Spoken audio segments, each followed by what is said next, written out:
webinar on how to pre-think assumptions. My name is Rajat Sedana. I'm one of the co-founders of e-GMAT, and I'm going to be a main host today.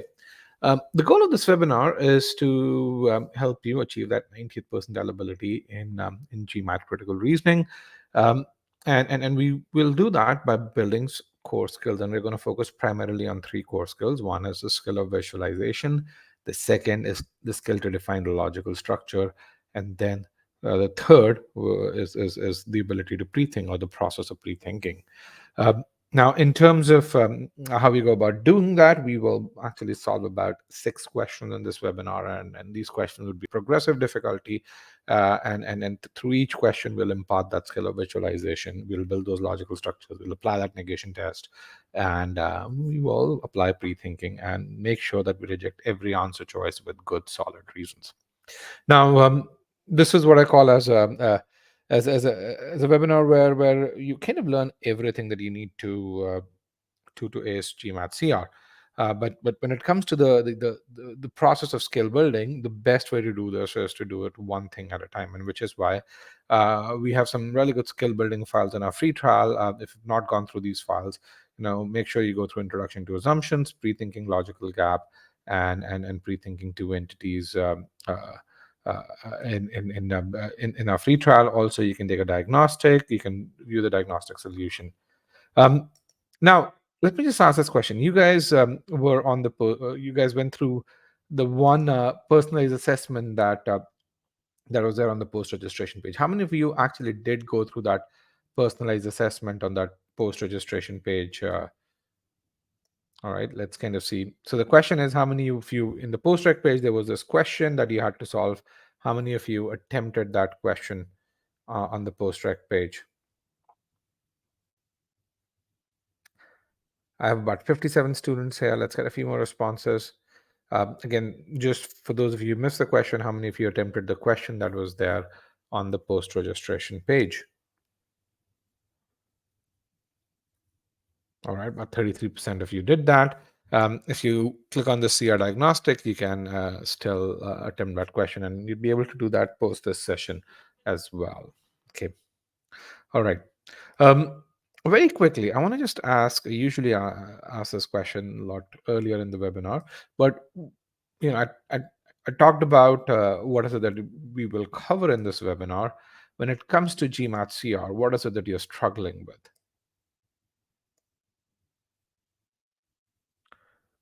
When it comes to CR, what are you struggling with today? You can put your answers in. Okay, pre-thinking, inference, boldface.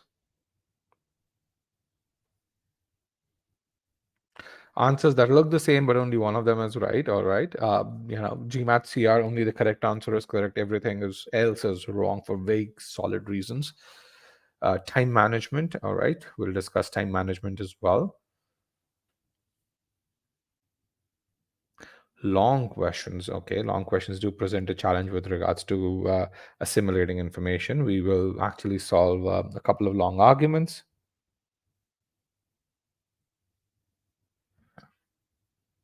Identifying assumptions for questions including weakening, strengthening. You really don't focus on identifying assumptions and weakeners and strengtheners. You follow the same process. It's just you ask a slightly different pre-thinking question there. But the core skills that you will learn here would apply just as well to strengthen, weaken, logically complete, and in fact, to a certain degree, to boldface as well. Okay, we have one more person with similar answers.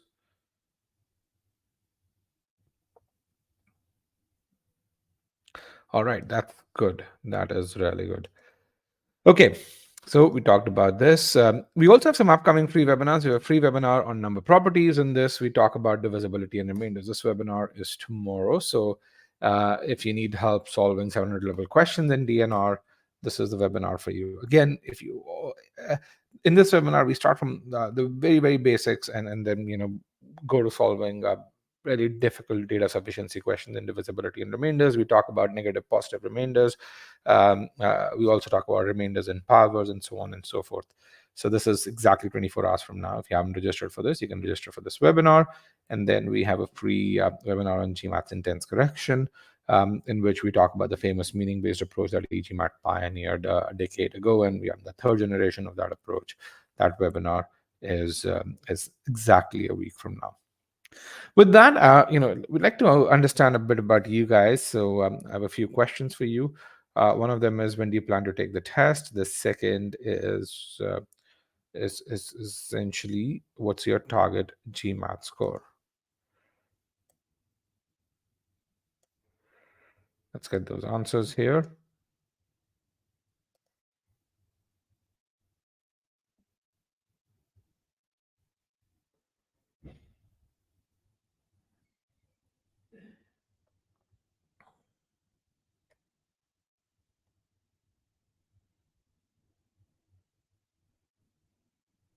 Tim. And then I also have this question which I really ask, which is, what's your current GMAT score? Because I think that's usually a really good comparison that way to really. So where are you currently, and where would you like to be? Now, when do people plan to take the GMAT? We have two big groups that account for about 63%. That's people in that 46 to 75 day, as well as those who haven't taken a date as of yet. And then we have the other three segments that together account for about roughly about 40% overall. I'm going to remove this. I'm going to actually put the starting GMAT score question here. This is a really good comparison to see who you are with. We have about 70 students here in the webinar right now. So with regards to their current GMAT score, what you can see is, um, two or three big segments here, but about 70% of you are in the 500 to 600 or 600 to 650 bracket. Then we have two similarly sized segments where you have people lower than 500, as well as in the 660 to 700, and we have one person in that 710 or more bracket. With regards to the target GMAT score, more than half of folks are aiming for the 730 to 750, another 20% in that 760 or higher, and then about 25% of you are aiming for a score below 720. Again, that's wonderful. That's good to know. With that, let's go right in the webinar pane. What you see in this is kind of a setup where we have a presentation right at the center, which says CR1 Prethinking for Assumptions. Below the presentation is a Q&A pod, and at this time, I'd like to introduce my colleague Mansi, who's a GMAT strategy expert. Um, and so Mansi will answer any questions that you have, which are not related to critical reasoning in this webinar. On the right hand side, and I'm going to move this pod over here, this is the right hand side, you guys can see that pod moving, is a place for my questions and your answers. So throughout this webinar, we like to keep it really interactive. So I ask about 30 to 40 poll questions, and this is a 2 hour long webinar, so we ask a poll question approximately every 4 to 6 minutes or so, and this is where you put in your answers. Again, simple. If you have a question, put that question in the Q&A pod below the presentation. If I have a question, I'm going to put that question on the right-hand side. All right. Prabir has an excellent question. He says, do I need to attend this webinar if I'm currently an e-GMAT student? I'm doing the inference section of the critical reasoning part of the course. Prabir, I think it's Probir. I'm sorry, I mispronounced your name. So probably not. So if you're enjoying the inference part of the webinar, inference part of the e-GMAT course, then focus on doing that. Don't distract yourself, and you'd always have the recording of this webinar overall. If you're struggling with the inference part, this might help you. But if you're doing well, if your scores in most files are 80% or above, then absolutely not. And thank you for asking that question. Okay. Okay. All right. With that, let's kind of start with the webinar itself. So we've got three parts to this webinar. In the first part, I'm going to spend about 6 to 7 minutes talking about your study plan. Make sure that each one of you has a personalized study plan to approach the GMAT. Then we'll get to the core of this webinar, and that's going to be about 120 minutes or so. And then towards the end, if there are questions that you have about your GMAT preparation, about your MBA applications, with school to target, how to go about doing those, how do you get scholarships, I'll reserve about 20 minutes towards the end to answer such questions. Again, if we need more than 20 minutes, we'll account for that, but usually 20 minutes is plenty towards the end. Awesome. Okay, so with that, let's kind of start with the first piece, which is your study plan. Now, a lot of people, when they think about the GMAT, they think about taking a study plan from the internet and executing on it. At e-GMAT, when we started the business about a decade back, we kind of said we've got to do a better job at it. Why? Because essentially, it's clear that when it comes to learning for an exam such as the GMAT, where you have to do better than others. When you get a 730, 740, 760, 760 is 99 percentile, which means you're better than 99% of the students who've taken the test. So when you want to get into a competitive test such as the GMAT, you've got to do better than others. And there you've got to build a learning architecture that's built more around that private tutoring based approach, an approach where we identify the skills that you lack in. We have clear thresholds with regards to what you need to achieve if you want to be in the top 4, top 5, or top 1 percentile, and then we build a path for you to get there. So we created e-GMAT, and we kind of saw most of the other courses that were out there, which were built around the generic book-based architecture, and we said we've got to do a better job with e-GMAT, which is where we build this around a private tutoring-based architecture. And one component of this private tutoring-based architecture, one of the probably one of the very basic components is building that personalized study plan. So this is something that I'm going to really talk about, and I'm going to enable each one of you to build your own personalized study plan. Okay. We're going to take a case where you build a study plan from that score of 600 to a 720, so that 120-point improvement or so. Now, the process of building the study plan remains the same, regardless of whether you're aiming to go from a 600 to a 720 or a 650 to a 760. You follow the same steps. It's just that the numbers that you put in, of course, would vary, and the output that you get would vary as well. So to build any personalized study plan, you have to take 3 steps. One is you've got to quantify where you currently are, which is what we say is quantifying your starting abilities. The second is, based on an understanding of the GMAT, you have to define what's the most optimal path to get to your target scores, which is what defining milestones is. And then based on your starting abilities and your milestones, you have to personalize your overall learning. Okay, which is kind of really say I'm going to focus in sentence correction on these aspects. I'm going to focus in number properties on these other aspects, and so on and so forth, or so. Okay, so how do you start your define your starting abilities? You actually you either get your ESR from an actual GMAT attempt, which has your ability scores, or you take a Sigma X mock, which is the world's only mock test that gives you your starting abilities. Okay, now you take those starting abilities and you put those data points in a personalized study plan. This was an AI-driven study planner that we introduced in 2019, and our e-GMAT has built about 10,000 study plans every year using the study planner. If you're an e-GMAT, you've already seen this because most likely you built your study plan using this. So what does this do? It takes in your starting abilities. It asks you questions about your target GMAT score.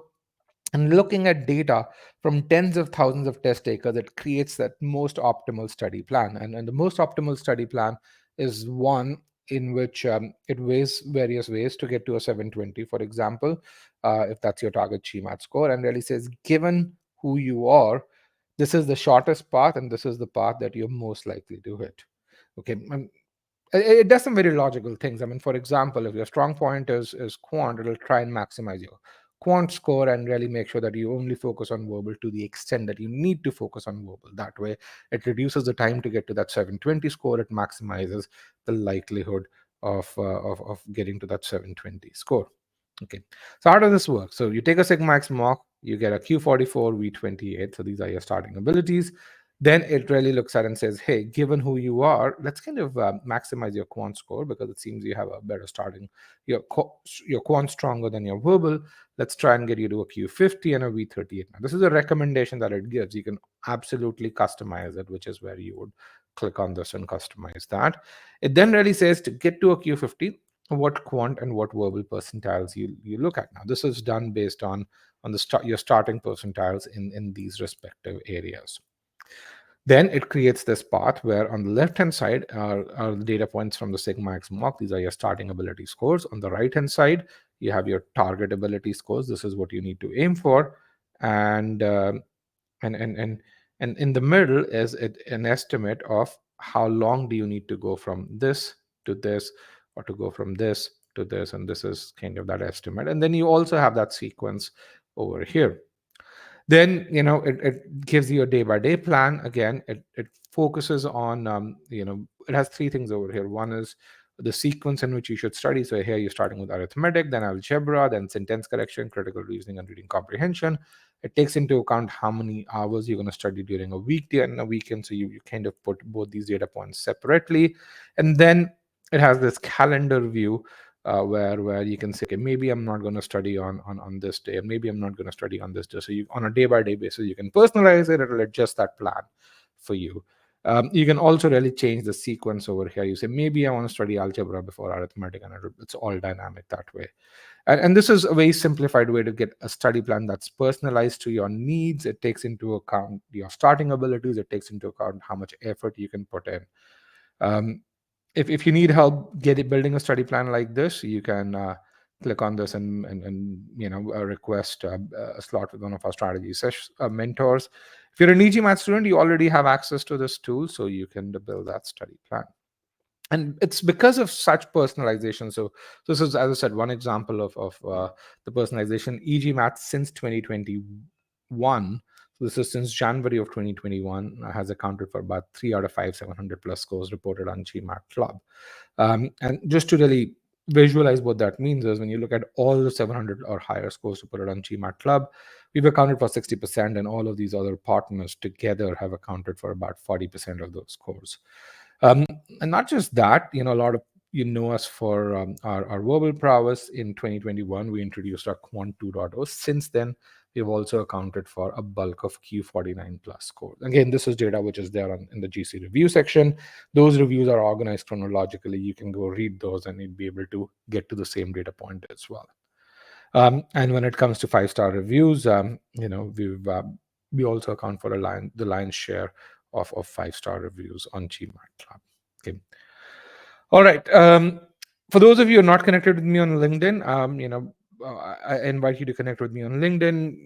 You won't just be able to kind of get to know with regards to what's going on in the MBA world, but you'd also be able to stay in touch with or connect with students at top business schools, whether you want to study at Harvard, Stanford, Booth, uh, Kellogg, Columbia, etc. Okay.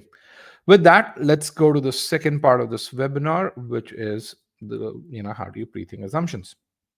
Okay.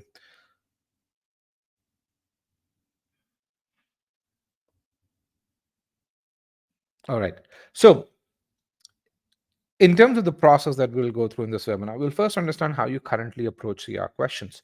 Then we'll do a pre-thinking exercise. This is what I call as a core skill building exercise, where we're going to look at 3 arguments. We're going to apply the skills that we talked about: the skill of visualization, the skill of building a logical structure, and the skill of pre-thinking. And this is, as I said, core skill building. And then once we have a good idea of what these core skills are, how to approach questions, we'll solve 2 uber difficult questions here. Again, we'll solve these questions as a quiz, which means you will solve these questions one after the other. Then we'll do a detailed review. We'll apply pre-thinking. We'll visualize the conclusion. We'll build that logical structure. And then when it comes to close answer choices, we'll also apply that negation test. Okay. Now, one thing that would be in this webinar, this is not an easy webinar. This is a webinar that will make you think. This is a webinar that will make you, for lack of a better word, question the assumptions that you've had about how to approach GMAT critical reasoning, and you'll get the most out of this webinar if you kind of take a logical approach to things. If you really say, okay, if you forget what you've heard, but you really said, whatever Rajat is saying, does it make logical sense? And if it doesn't make logical sense, let me then ask a question. So if you participate, if you have a logical approach, if you ask good questions that are relevant, questions that you've thought about and really said, hey, I still have a doubt, let me ask this question, then you're going to find that you get a lot out of this webinar. One of the other things that I tell students who attend this webinar is, your goal is not to get every question right in this webinar. It's okay if you get it's good if you get every question right, but your goal is to figure out where your gaps are, and then have a plan with regards to how would you fulfill those gaps, which is where your should be approach comes in. and that's something that we'll discuss in the end. And then we're going to have a brief primer on the skill building process as to how do you build skills. And this is something that each of you is aware of, but many of you don't apply that skill building process in the context of studying for the GMAT. So we're going to map this to the context of studying for the GMAT, and then we're going to narrow it down to, hey, how should you build your CR skills that we talked about here. Okay. So at a very high level, we'll document how you prepare today, then we'll recognize what's important to excel in CR, and then we'll put you on that journey. Okay. So let's kind of talk about your current approach to GMAT CR. And before we do that, let's kind of talk about what pre-thinking is. Why? Because if there was one term that's misunderstood on the GMAT, it is the word pre-thinking, I would say. So, and the reason why I say that is because pre-thinking is a term that we as a company precisely define. So people thought of something called pre-thinking, and they confuse it with the word called paraphrasing on the GMAT, which was a Power Score CR term. e-GMAT was the first company to really come up with this term and precisely define this. And what is it? It's pre-thinking is thinking of one assumption in your mind, and you do this in about 15 seconds after you read the argument and before you look at answer choices. And all of this is really important. Now, why is it important that you understand what pre-thinking is? Because if you go and go up there, a lot of people um, would actually confuse pre-thinking as predicting the answer. The goal of pre-thinking is to make sure that you understand the logic that the author uses to arrive at the conclusion. It's not for you to predict the answer overall. Okay. Again, remember, before we came up with this definition, people thought pre-thinking was predicting the answer. In fact, even today, there are some experts who consider pre-thinking as the same as predicting the answer. Again, they don't know what pre-thinking is. Pre-thinking is about understanding the logic that the author uses to arrive at the conclusion. It's not supposed to be a prediction of of the answer. And this is something that will become clear to you as we go through in this webinar. Um, Also, it's a litmus test. The act of pre-thinking is a litmus test that shows that you've actually understood that logic. Okay. Now, there are two ways in which people solve CR questions today. One is they read the argument, they go to the answer choices, and they come back to the final candidate after they've eliminated the wrong ones. Or they read the argument, they spend some time pre thinking, and then they go to the answer choices and they come back only if needed. So, I want to ask you, which methodology do you use when it comes to solving CR questions? Which methodology do you use today when it comes to solving CR questions? I have about 20 answers out of 82, 83 students in the webinar. Let's kind of get a few more responses here. 30 responses. I want to get at least 50 responses here before I broadcast results. So if you're selecting an answer, I'm getting it. I already have it. You can't see it because I've not broadcasted them. Even if you read the question stem first before you read the argument, that's immaterial. It's a very small, minute thing. Just let me just say this. A lot of people focus on this. It just, in the best case, saves you about 5 to 6 seconds overall, but you still have to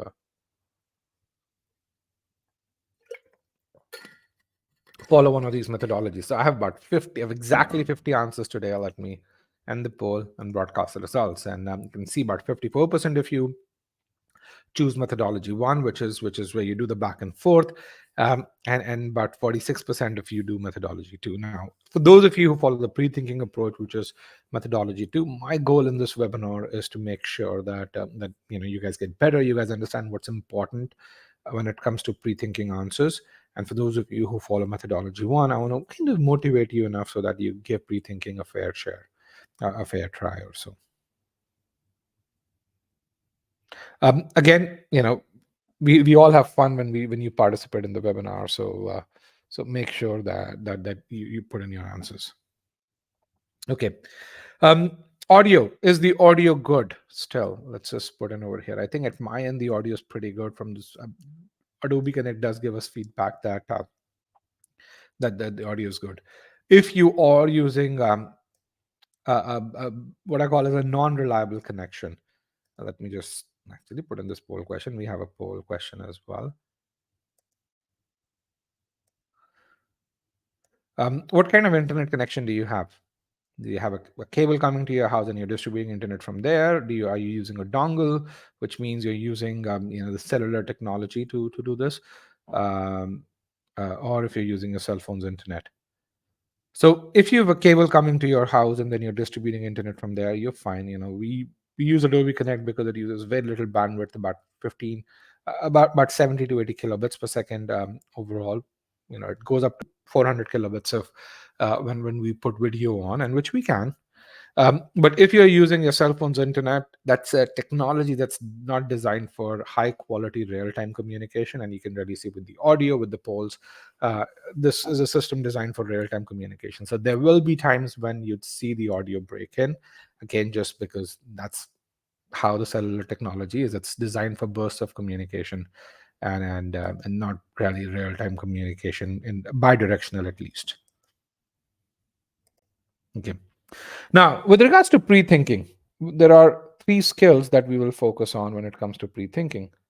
Uh, the first skill that we're going to focus on is the skill of visualizing information. So visualizing is kind of imagining what you read at a sentence level, sometimes even at a clause level in your mind. So if you really see, hey, a statement that says the sea wall will be able to keep the waves out. So I want to make sure that you imagine a wall which is there at right at the shore, which and anyone I want you to imagine waves hitting it, and none of those waves actually going over the seawall or so.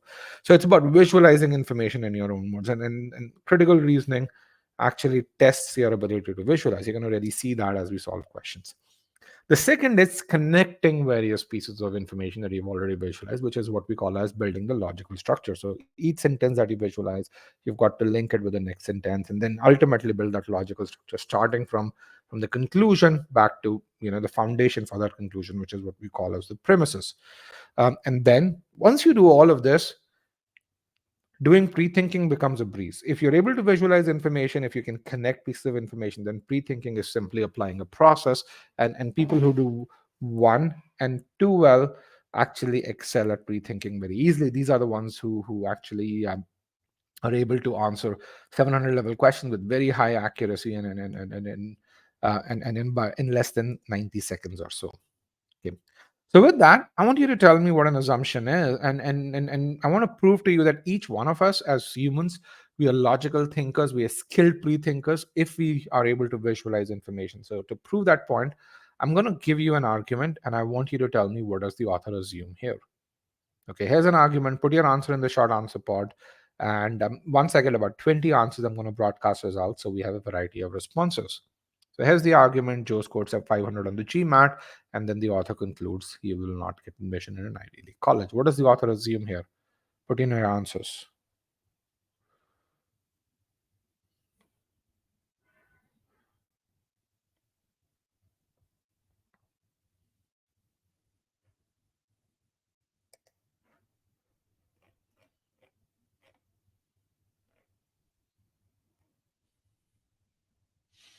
Okay, I have about 8, 9 responses. I have enough responses. Let me broadcast results so you guys can see your responses. Ivy Leagues require more than 500, did not meet the admission requirement. The score is a major deterrent, I think is what you meant. Um, Ivy Leagues do not admit students with the scores lower than 500. So again, all good answers over here. This is really good. So again, this is a context that's very, very familiar to each one of you. And because it's familiar to each one of you, it did not take a whole lot of time for you guys to come up with an answer to this question. Again, proving my point that if you visualize information well, pre-thinking is a very natural process for us as humans. So what does the author do in this argument? The author gives you a data point. It says Joe scored 500 on the GMAT, and then based on this data point, the author made a claim or a prediction that Joe will not get admission in an Ivy League college. So what is that assumption that the author made when he went from that data point to making a prediction? The assumption that he made is that a score of 500 on the GMAT for someone like Joe, again, this is really important, is unacceptable to Ivy League colleges. Now, why is that unacceptable? Because in his prediction, the author is saying that Joe will not get admission in an Ivy League college. He's not saying that the Prince of Saudi Arabia will not get admission in an Ivy League college. In fact, if you look at Harvard stats, you might find the Prince of Saudi Arabia does get admission into an Ivy, into Harvard with a score lower than 500. All right. So with that, I want you to tell me, what's the core definition? What is an assumption? What is an assumption? What is the definition of an assumption?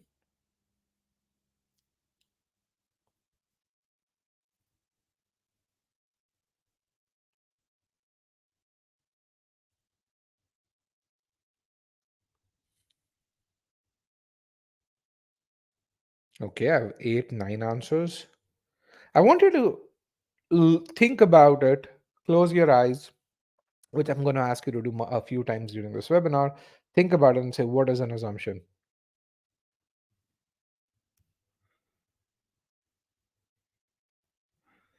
Okay. I have a couple of really good answers and then a lot of answers that kind of skirt around the main idea. Okay. Um, there's one answer that I really like. It's an unstated idea uh, required for the conclusion to be true, or unstated idea that satisfies the must be true condition. So in this, I'm going to give you this presentation, but in this session I'm going to ask you to write down 3 things overall, and this is one of those 3 things.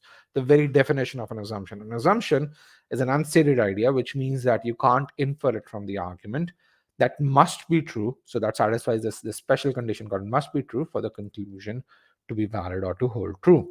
Okay. The reason why I'm asking you to write this down is because when it comes to those confusing answer choice, some of you said, hey, there are these answer choices where which seem right, but I can't figure out which one to choose, and how do you choose amongst these answer choices. When it comes to this definition will help you figure out and reject the incorrect ones and select the correct ones. Okay, it's an unstated idea that must be true for the conclusion to be valid. A lot of critical reasoning is for those of you who've studied physics. It's like laws of physics. It's kind of universal, which means if you know the definition and you apply it well, you can pretty much answer every question purely by using that definition. I think the skill that you have to build is the skill to apply it well, and which is this is where visualization, building that logical structure, are some of those foundational areas. Okay. Now, this definition leads to 2 attributes. One is the fact that, hey, uh, uh, an assumption always provides new information that cannot be inferred from the argument. And the second is this: an assumption always satisfies this must be true condition. Now, majority, but 95% of all CR questions play on this must be true. In fact, when you are confused between multiple answer choices, saying, hey, these two seem to be correct, they are more often than not playing around that must be true, which means that 2 out of those 3 are strengtheners. The only one of them is satisfied that must be true condition. Okay. 5% of all questions play around the fact in this new information, which means an assumption repeats the information, or an answer choice repeats the information that's there in the argument itself. So it's an incorrect answer choice, and it seems tempting because it does provide some important piece of information. The only thing is it's not new; it's already given, and we're going to see one question which does that. Okay, but more often than not, this is what you would be evaluated on: your ability to identify what is must be true. Now, at e-GMAT, we like to visualize information, and let's kind of visualize this must be true. So let's assume that this your argument is like this tree, where your conclusion is this roof. Now, this conclusion is supported by 3 pillars, or 3 premises over here, if you were to translate this. Now, how do you figure out which of these pillars is must be true? And it could happen that each one of these pillars is must be true, by the way. Okay, so we'll name them 1, 2, and 3. And what we'll do is we're going to remove, because if each of these pillars is an essential pillar, if you remove that pillar, this means the roof should cave in or break down. So let's say we remove pillar number 1 and the roof stays upright, which means 1, even though it made the roof stronger, it's not an assumption, it's not an essential pillar. Now let's remove pillar number 3, and the roof still stays upright, which means yes, that pillar was a strengthener, it made the roof stronger, it wasn't an assumption. Now let's bring back all of these pillars and then remove pillar number 2. When you remove that, the roof caves in. If that happens, then pillar number 2 is your assumption. That's kind of just the visual aspect of it. And we're going to apply that visual aspect on an actual question or so. Okay. Um, So this is kind of what an assumption is, and you're going to see the application of it as we solve questions with tempting answer choices. So just to translate that visual piece into a statement, what does must be true mean? It means that the information provided by an assumption, if that information is not true, then there is a possibility to break the conclusion down, or kind of goes back to the very definition of what an assumption is. It must be true for the conclusion to hold true. Why is this important? And even though this may seem really basic when it comes to an argument which is as simple as this, the process that we are following, we're going to follow a very very similar process. Okay, we have the same argument, and let's kind of understand what does destroying the conclusion mean. So when is the conclusion destroyed? If Joe gets admission with a score of 500. And when I say admission, admission to an Ivy League. Does that make sense? Can you see that when this happens, your conclusion is destroyed or it's falsified? Yes, no? You can type that answer in the short answer part. Okay. So we have to evaluate whether an answer choice is correct. So this is what we said is the correct answer choice. And we have to say, hey, is this must be true? Is this required? Or in other words, will my conclusion break down, or will Joe get admission into an Ivy League college if this statement over here no longer holds true? Now, this is something that you have to understand. When you say a statement is no longer true, what you're saying is that its negated instance automatically becomes true. And I'm going to explain this slightly later on. So when you say this statement is not must be true, which means I no longer need that pillar for to hold that roof, what you're really saying is that its negated instant becomes must be true, which means that when you negate this statement, you say a score of 500 for someone like Joe on the GMAT is acceptable to Ivy League colleges. Now, if this becomes true, what happens to my conclusion? Does it break down? Absolutely. It does break down. Why? Because if a score of 500 becomes acceptable, then the author cannot say with 100% certainty that Joe will not get admission into an Ivy League college. So that's kind of how you kind of use that. This is also applying the negation test. Okay. So some of you may be confused. You can say, hey, Rajat, how can you say that when a statement is not must be true, then its negated version becomes true? Let's kind of look at this over here. Here is a statement that I'm evaluating. Harvard has the best MBA program. And if I say, hey, that's not must be true or that's not true, by definition, am I not saying that Harvard does not have the best MBA program? Or in my opinion, an MBA program that is better than or just as good as Harvard exists? Am I not saying that if I say this is not true or not must be true? Yes, no, right? By definition, I'm saying that. So when you say a statement is not true, what you're really saying is I have evidence that its negated version is true. Let's look at another example. John runs faster than David. If you say that's not true, what you're really saying is this stuff over here. John does not run faster than David, or David is just as fast, or in fact, even faster than John. Okay. You by definition saying this piece, even though you may not explicitly say that this is when you say this is not true, but implicitly you can infer this from when you say this is not true. Okay.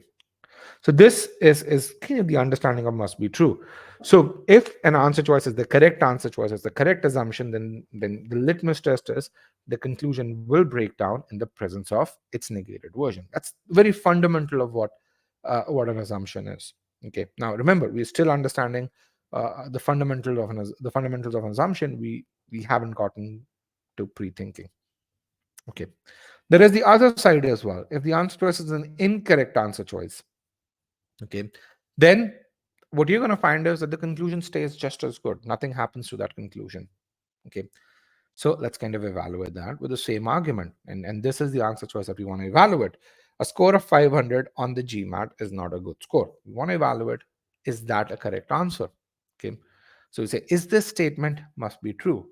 Or we ask the same question, will the conclusion break down if, or which means Joe gets admission, if this statement is no longer true?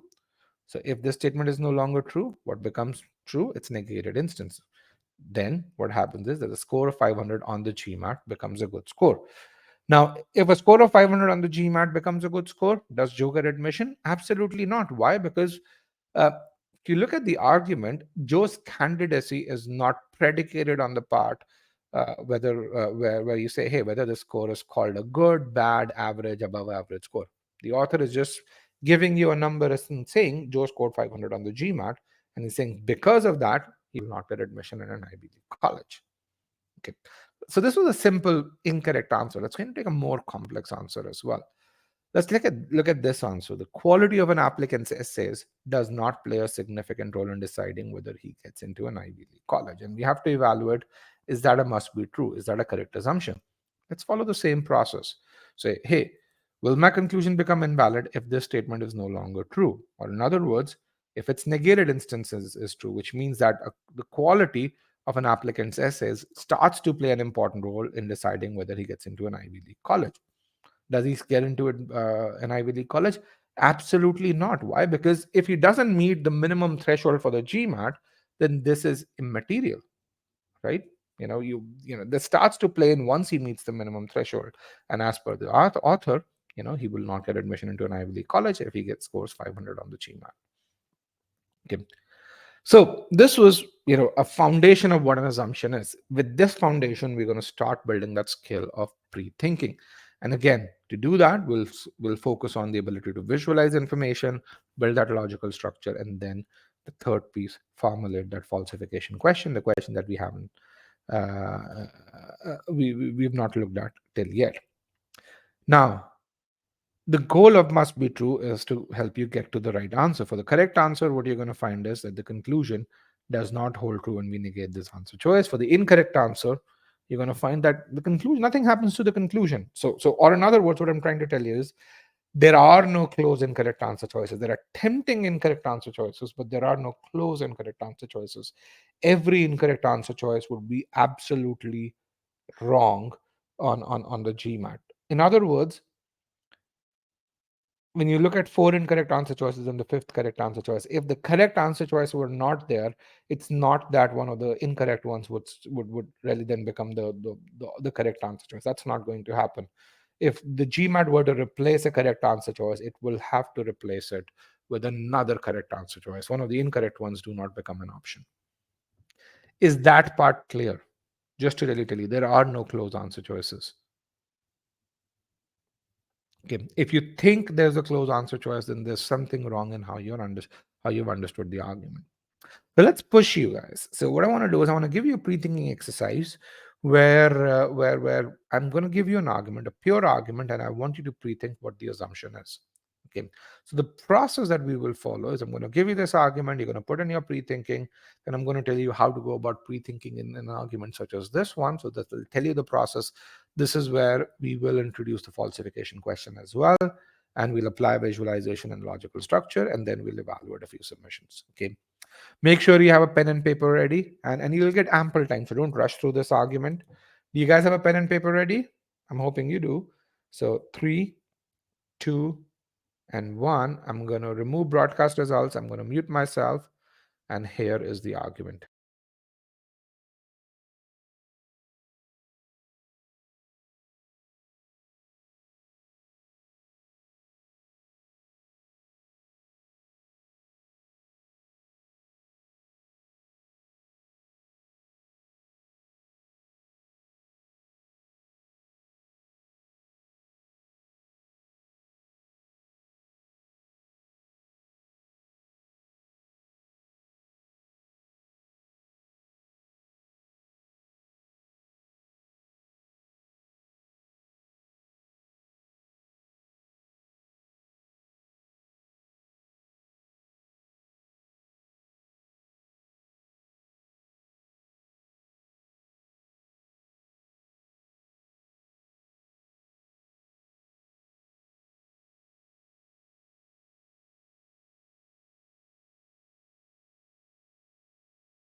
last 45 seconds, get those answers in.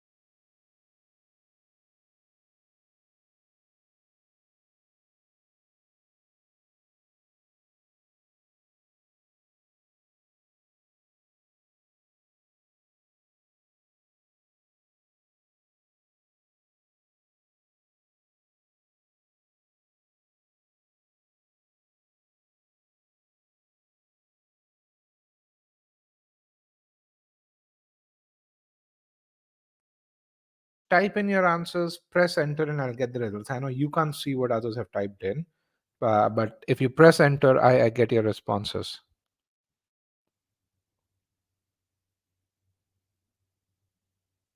You have to really say, what does the author assume here? Another 20 seconds.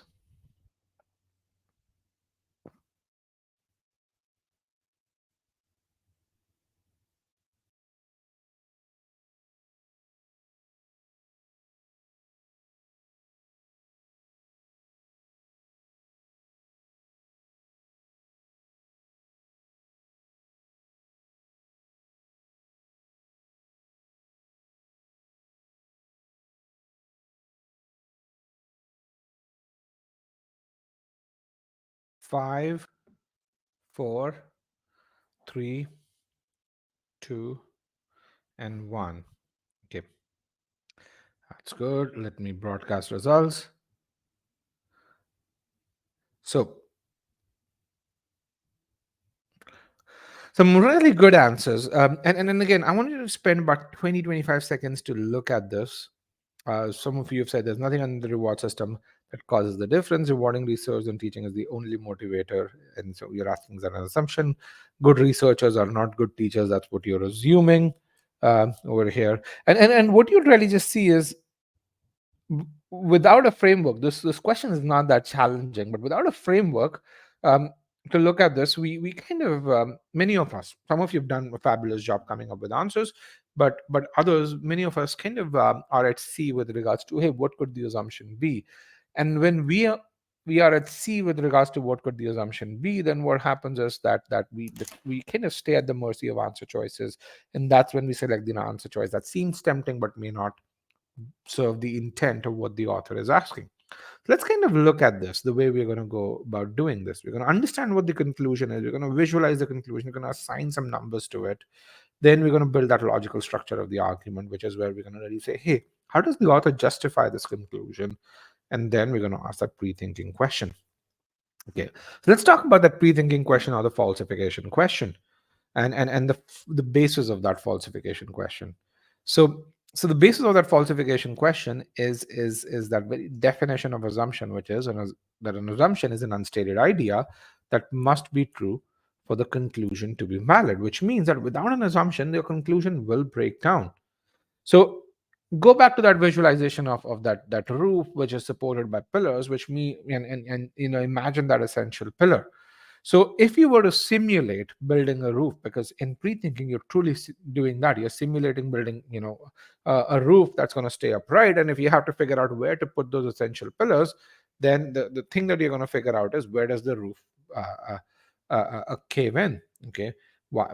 Because that's kind of where you would put pillars. So in the same way, an assumption is built around scenarios where the conclusion breaks down. So you look at the argument and say, given the information, this argument, let's kind of figure out ways to break this conclusion. And when I figure out 2 or 3 ways to break the conclusion, then my assumption is built around those areas. Why? Because all that assumption is doing is saying, hey, those scenarios are not possible given in the context of this argument. Okay, does that make sense philosophically? Let's kind of figure out the scenarios in which the conclusion breaks down, and then really just really put those assumptions there as those supporting pillars to say, hey, those scenarios are not possible. So what this means is you have this one, that's the second thing that I want you to write down. Under what circumstances, given the facts in the argument, will my conclusion break down? This pre-thinking question, regardless of the argument type, does not change. This will always be your pre-thinking question, and we are always going to map the underlying portion with the information from the argument. Okay, so let's start with this argument here. So the first thing that I want to ask you is, which statement out of these three is the main conclusion? And I have a poll question here. I'm going to reopen the poll. Which statement is the main conclusion? Is it statement 1, statement 2, statement 3? I want 50 people to respond. Let's about 40 people to respond. Which statement is the main conclusion? I have about 23 responses. I have close to 30 responses, 31, 34, 35, 37, 39. I have 42, 43 responses. Let me end the poll. See, it's a lot of fun when you guys participate because we can get statistical data over here. And as I said, it doesn't matter whether you're wrong because you learn. Okay. Statement 2 is the correct answer. 57% of you or 27 of you got it right. That statement 2 is your main conclusion. When you think about the main conclusion, it's essentially what the author wants to prove from this argument, or what the author wants you to believe from this argument. And then you look at that piece, the author wants you to believe statement number 2. You also have a conclusion marker, which is the word clearly. And again, if you think about it, what the author wants you to believe is that it's the reward system that is the culprit over here in this case. A lot of people think statement 1, and 23% of you think statement 1 is the main conclusion because it has this word concludes. Remember, the main conclusion in an argument is always by the author of the argument, the person who's written this argument. This conclusion is drawn by the paper. So this is actually a fact that the author uses to arrive at the main conclusion. Some people think statement 3 is the argument, and the reason why people think statement 3 is the argument is because it's the last statement. In many arguments, the last statement is the main conclusion. Why? Because the author lists fact 1, fact 2, premise 1, premise 2, and then arrives at it. 70 to 80% of the arguments are built this way, especially in non-boldface questions. Again, you have to look at this to say, what's the job that statement 3 is doing? Statement 3 is written to substantiate statement 2. It makes statement 2 more believable. It's a premise. It's not the main idea that the author wants you to believe. It's not the main takeaway from the argument. It's written to make sure that to make statement 2 more believable, or to support statement 2. People who chose statement 1 and statement 3, can they really see how the main idea of the argument is statement 2? And for those of you who are struggling with boldface questions, that's a critical skill that boldface questions, every argument-based question tests, the ability to identify the main conclusion of the argument, and more so in boldface than anywhere else, because essentially in boldface questions you'll have arguments that have 2 or at times 3 claims in them, and there to identify which is the main conclusion is a really critical skill. Okay. So far with me, you guys are there? Yes, no, some participation, some energy. All right, that's good. Okay, so let's kind of visualize this conclusion over here. And again, it's really important to understand that the author is not saying that hey, professors do a better job. He's not disputing that paper's finding. All he's saying is he's kind of assigning a causality to it. He's blaming the reward system for that. And to visualize this, let's kind of really say, hey, when it comes to percentage of students, tenured professors help 40% of the students they teach, whereas full-time lecturers help 70% of the students they teach. And the reason for that is the focus on reward system.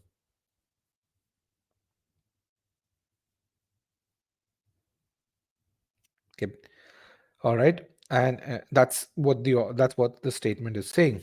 Okay, that's your main conclusion.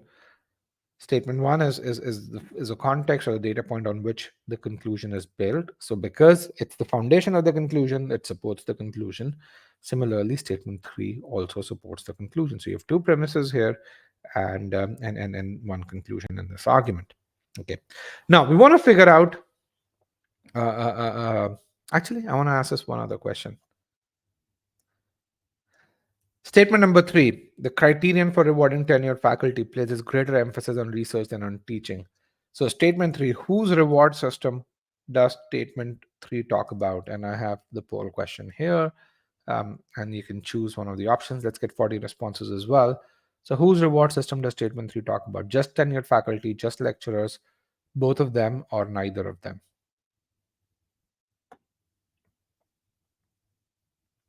I have 16, 18, 22, 24, 29,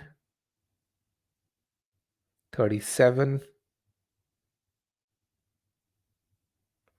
I have 44 responses. That's great. Let me end the poll. The broadcast results have 48 responses actually. 83% of you say just on your faculty. You're absolutely correct.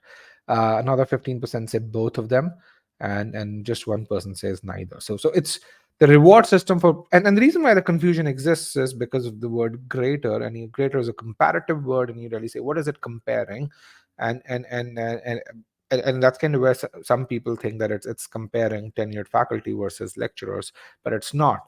The When you read this sentence, the criterion for rewarding tenured professors places greater emphasis on research than on teaching. What it's saying is maybe there's a 60% emphasis on research for tenured faculty and 40% emphasis on teaching. Now, what do we know anything about lecturers? Absolutely not. We have no idea what's the reward system for full-time lecturers. Now, did you have this level of understanding when you read statement 3 by yourself while solving the question? Did you kind of focus on this aspect? And be very truthful. Again, as I said, this is a low risk environment. No one's judging you, no one's seeing you. In fact, your name's not coming on the short answer pod. That's one of the reasons why I don't like the chat, because your name's there. So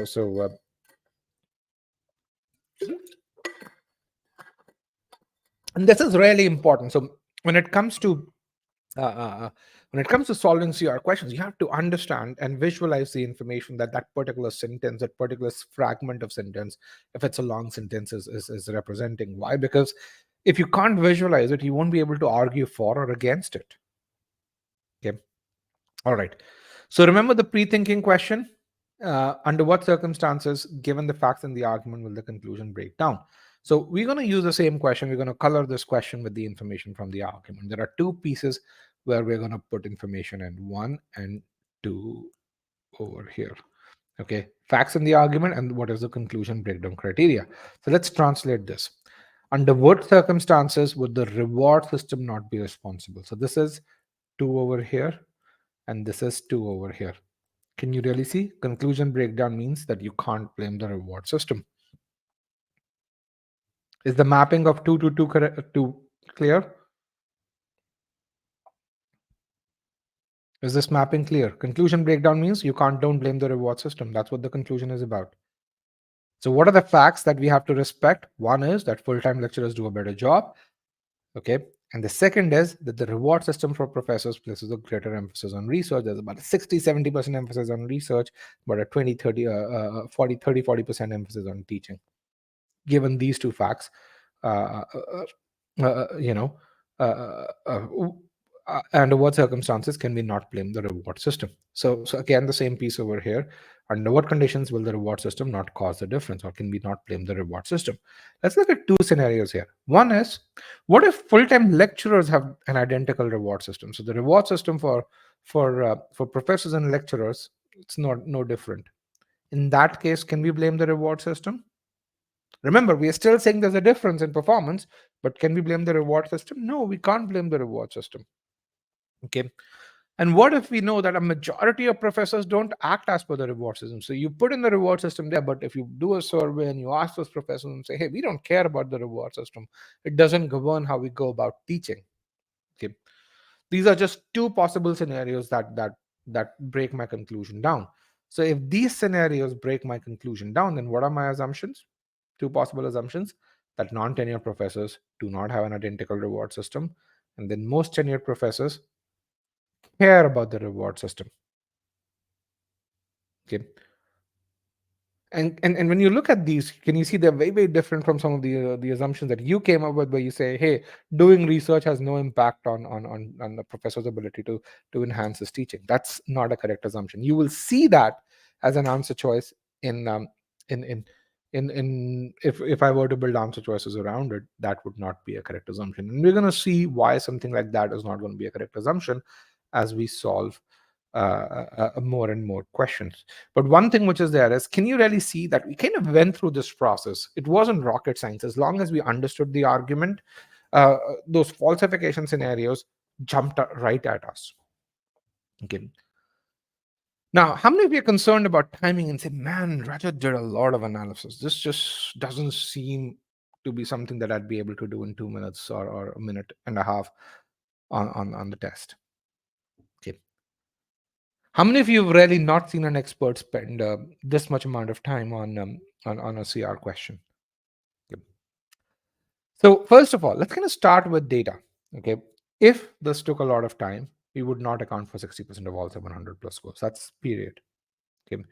And that's something which is there. So this works. There's good data to back this, that this works. Okay. Our 5-star reviews. But again, this is about skill building. How many of you play sports or have learned a skill in the last 1 year? And if you play a sport, or if you're learning serious about a sport, what is it that you play?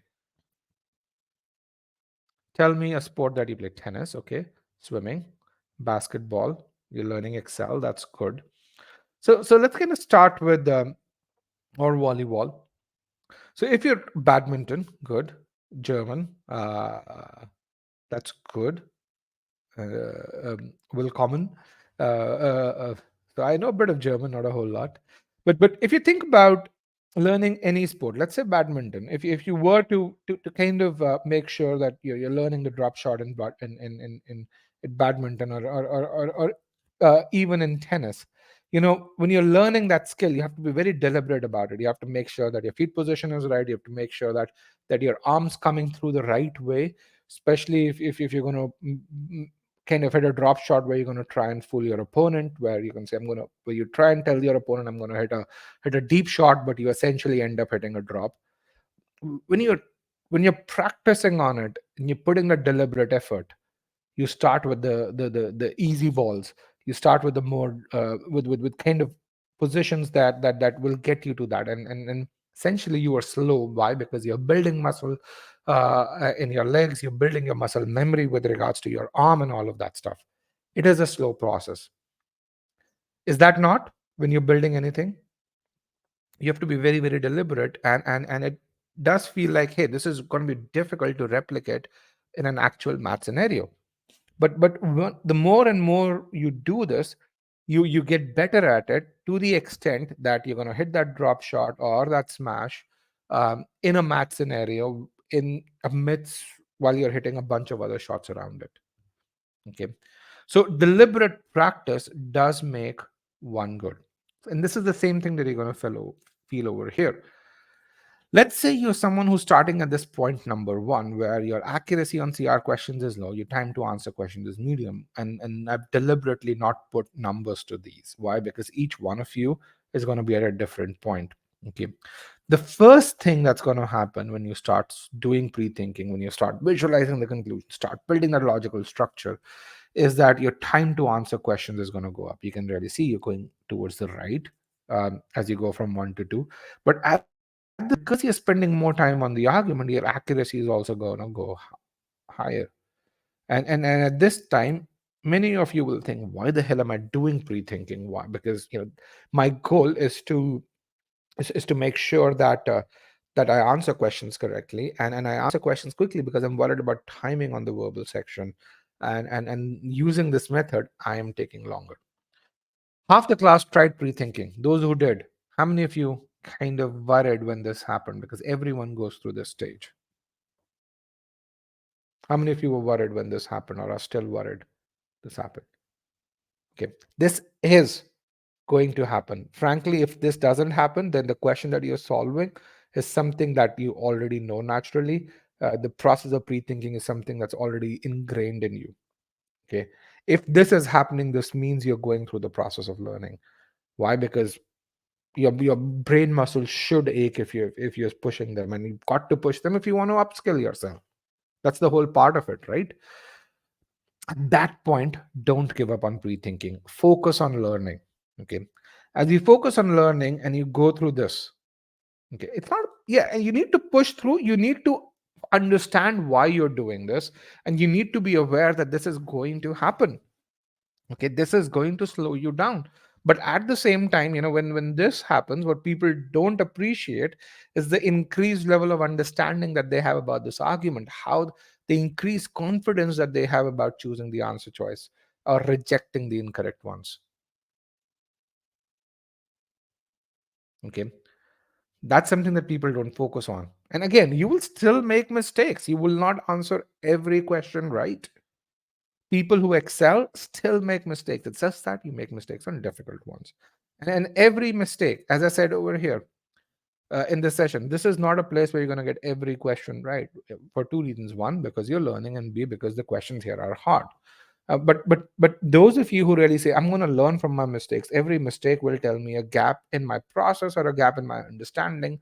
I'm going to classify that. I'm going to fix that. I'm going to tell myself what is it that I'm not going to do, or what is it that I'm going to avoid, or what is it that I'm going to change going forward. Then that's learning. That's progress for me. Don't judge yourself, your current position, against someone else's current position. Judge your current position against your position, yes, that was there yesterday. If you're better today than yesterday, then that's progress. Okay. So you'll go from 1 to 2. And then as you continue doing this, what you're going to really see is you're going to see sentence structures repeat in arguments. You're going to see visualizations being very, very similar. And your ability to visualize will improve. At the same time, the time that you would take to visualize is going to go down. And that's when your accuracy is going to continue to go up. And a time will happen that where your time to answer questions is going to go below 1. Remember, we're kind of going over here. This is what I call as the hysteresis position. And I'm an engineer by profession, or my first degree was in engineering. In fact, I have a master's in engineering and I have an MBA. So so essentially, this is what I call as the hysteresis state in pre-thinking. Once you do that, you're not going to do solve any question without pre-thinking, and then you're going to continue to improve. And this is where you reach that 90th percentile. Number 3 is where you reach that 70th percentile. Number 4 is that 90th, 95th, 97th, 99th percentile as well. Okay, but people who kind of jump off of pre-thinking will again find that they're doing that back and forth between answer choices. They're going to go back to the argument multiple times. Their accuracy in medium level questions might improve, but hard level it would hit a plateau. They will not go beyond that 60th percentile. Why? Because they did not push through. They did not build that pre-thinking muscle or that visualization muscle. Okay. Does that make sense? Yes, no? Okay. Okay. Here's an example of a student who really said, "Hey, this guy moved from it was a 100-point score improvement." He says, "Understand the passage completely. Take your time. Equally important, pre-think an answer before looking at the answer choice. This one word will have the most impact uh, on your answer choice." How do we make the time that's needed? Remember, you're not in the exam mode now. You're in the learning mode. You don't need to make the time. You need to build your skills, and you build your skills. Um, you will automatically essentially take less time. I'm going to talk about timing. Here's a guy who improved his CR ability from I think 33rd percentile to 97th percentile, um, and in about 20 days. And he says, answer CR questions as if there are no answer choices. Pre-thinking is a game changer. When it gets to 700 level questions, you have to do pre-thinking. The reason is that pre-thinking was going to help you focus on the logic and not deviate from key uh, when trap or out of scope, key argument when trap or out of scope answer choices show up. Again, 20 days, this guy went uh, from 33rd percentile to 97th percentile on CR. Okay, went to booth actually.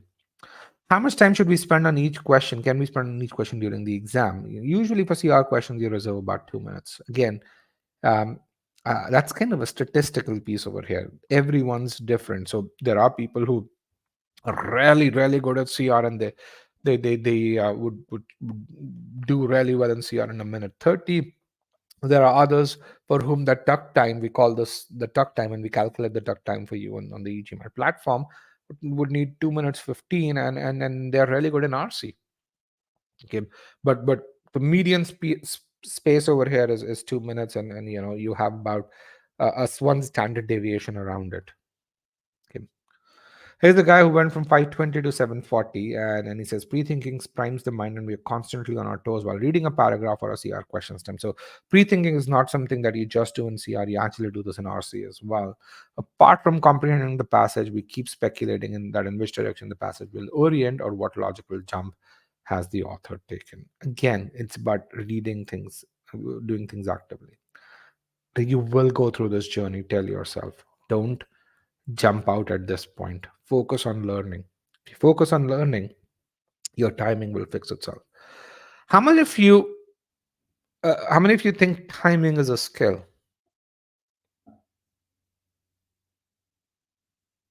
How many of you think timing is a skill? Okay, you think. All right. Um, Tell me, what's the key to running fast? What is the key to running fast? If you want to improve the pace at which you run, let's say we just keep a very specific race. Let's say 200 meters. Okay, one is you practice running. Anyone else a runner? Yes, build explosive muscle. The key to running fast is when you build explosive muscle. You have to build your core, you have to build your quads, you have to be able to push hard from your feet. Okay. In fact, key to running fast, in my opinion, is not stronger, smaller steps. It's actually longer steps. Why? Because as humans, we can only move our legs that fast. But if our legs are stronger, the length of step between each between each step, the length of each step, we extend that, then that's something that we can do. And that's just not for us humans, but for every mammal that's out there. I mean, a leopard, the reason why a leopard runs really fast is because the stride distance that it has, I think, is about 18 yards or so, 18 yards between each stride. Okay.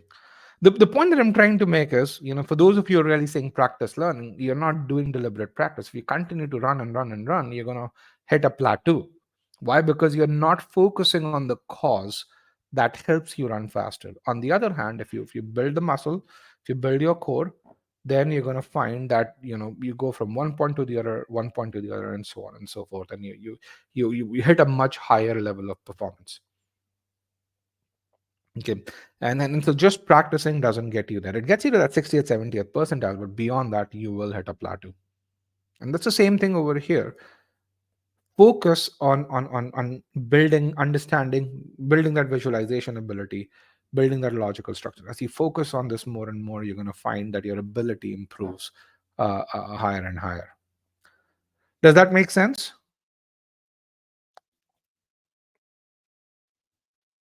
Yes, no? Okay. If you're not going through a process that's gonna push you towards taking longer, you're not learning. All right, with that, we're going to take our third example today. And this is a very interesting question. This is an argument that seems really simple, and it is a really simple argument, but the answer choices in this are very tricky. You'll find 2, 3 answer choices that fit the bill. And it really tests that understanding of must be true and the pre-thinking process. So if you focus on pre-thinking, you're going to have a much better job getting to the correct answer. If you don't focus on pre-thinking, if you start looking at answer choices, you're going to find, man, there are many tempting answer choices. So let me just put that poll in over here. Okay, here is the poll. Okay, we just make sure that yeah. So here's the poll. Let me just expand this over here, expand the presentation, and here is the question. You guys have about 2.5 minutes to get to the correct answer.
Sorry about that. Um, is the audio coming through loud and clear now? Perfect. Sorry about that. I don't know why that happened. Um, Perfect. So, how did you feel after answering this question? You guys saw the stats. So,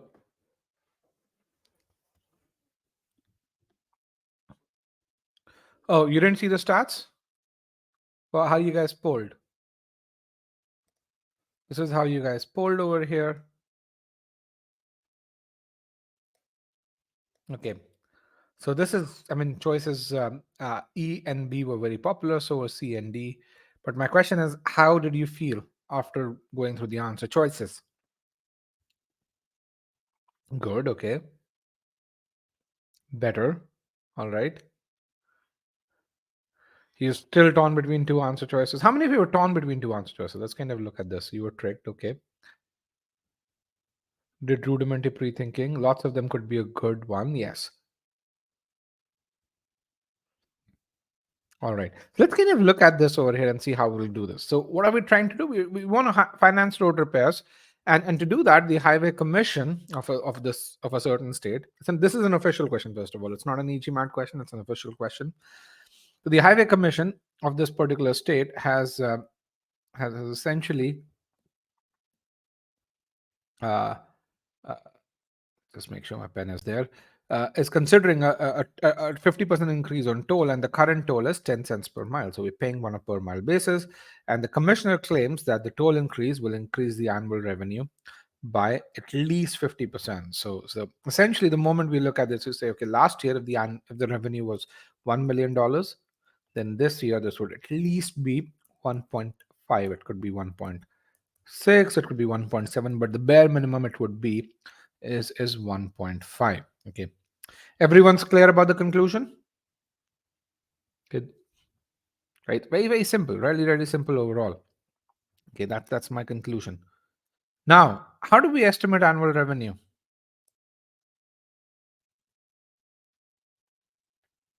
How do we estimate annual revenue? What's the formula given the information in the argument? Okay, price into quantity. In the context, total number of miles multiplied by cost per mile. What is this I minus C? Can you explain to me?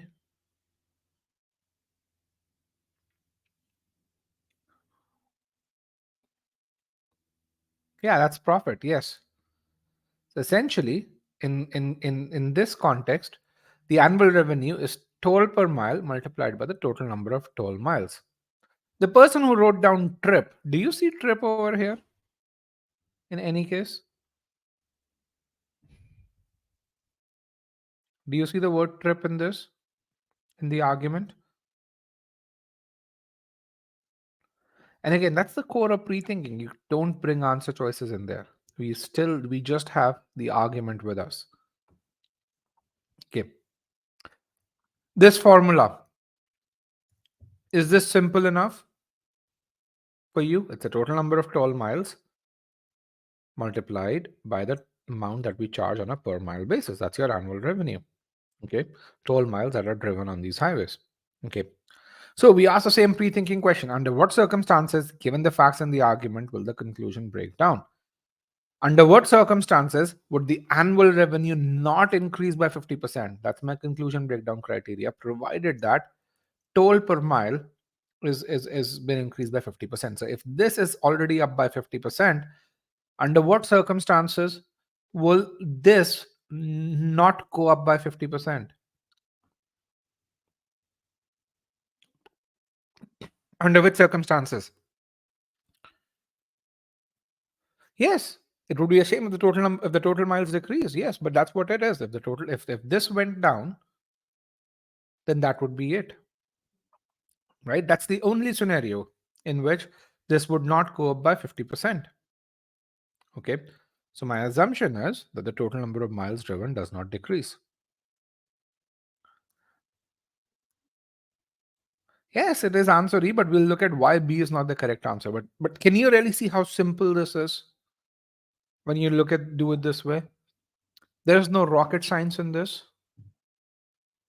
We're gonna still come to B, C, and D and say why are they wrong, but this is as simple that as I want it to be for you. All right. Let's look at choice B. Choice B says the total number of trips made on the toll highway every year will not decrease from its current level. So what it's saying is if last year we made 1,000 trips, this year we will also make 1,000 trips. Now, is that must be true? Is that must be true? Or the question that we have to ask is, if this year we have instead of 1,900 trips, does it mean that the total number of miles driven on the toll roads will go down? Okay. The answer is not really. Why? Because if you have 900 trips instead of 1,000, what if the average number of miles per trip go up by 20%? The length of trip may increase. Okay. So is that must be true? It's a strengthener. Choice B is a strengthener, which is why it's tempting, right? But is that must be true? Absolutely not. Is it required to be true? Absolutely not. People who chose choice B, can you see why choice B is wrong? Why it does not satisfy the must be true criteria?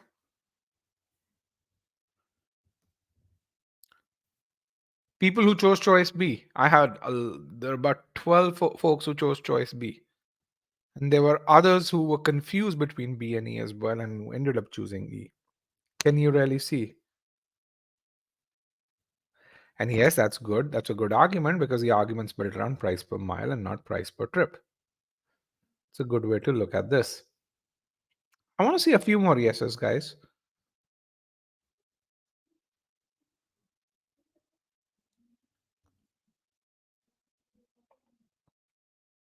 The statement, so the second part of this over here, which says, can we say the statement is ambiguous?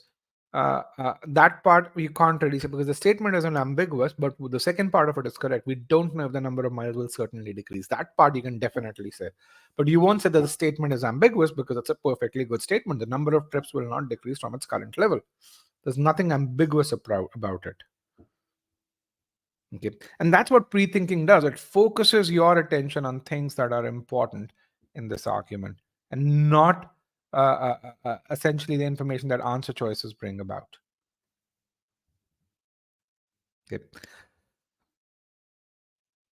Let's look at choice E. Choice E talks about the total distance traveled by vehicles on toll highway, and it says it will not reduce. So last year, if you traveled, 50,000 miles, uh, this year we will still travel 50,000 miles, and this is something that we need. We kind of came up with this in our pre-thinking, and so that's something which is there.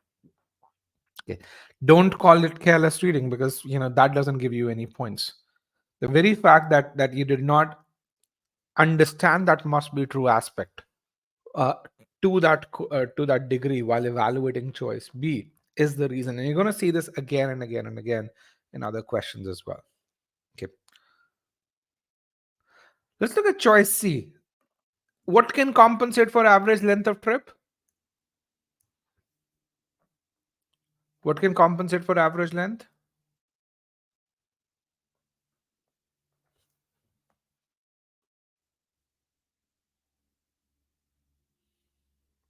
The total number of trips, yes, which is why choice C is not must be true.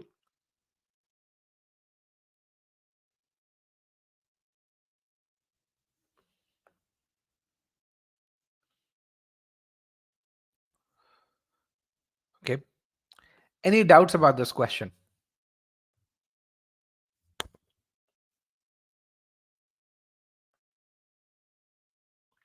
The number of people using the highway. Let's talk about choice D. The number of drivers who constantly avoid the highway by using secondary roads will not increase from its current level. Let's say that number does increase. So today, about 1,000 drivers avoid the highway, and let's say next year when we increase that, 1,100 drivers. So this is 1,100 avoid the highway. Excuse me. So what can compensate for 100 fewer drivers? You can have longer trips. You can have more trips, right? By the remaining drivers. right? In those two things can compensate. So again, is that must be true? No. The point here being that in this question you have four strengtheners. Choices B, C, D, and E are all strengtheners. Okay. If this were a strengthened question, this would not, you'll have to come up with different answer choices because B, C, D, and E are all correct strengtheners. Only E satisfies that must be true condition. Why are B, C, D, and E all strengtheners? Because each one of them increases your belief in the conclusion, which is what a strengthener does. Okay. A strengthener does not have to satisfy the must be true condition. In other words, every assumption is a strengthener, every strengthener is not an assumption. And again, coming back to this, you don't achieve that perfection by just solving those questions in the same way. You have to really figure out why you're making mistakes, what core skills are you lacking, where is it that you did not apply that must be true thing. That's when you improve. In fact, if you go to a GMAT club, if you look at the e-GMAT reviews, what you're going to find is people who get to those high scores more often than not, they would really say this solved about 20-25% of scholarinium, 30-35% of scholarinium, not more than that. Their focus is on learning from it. How many of you subscribe to our YouTube channel?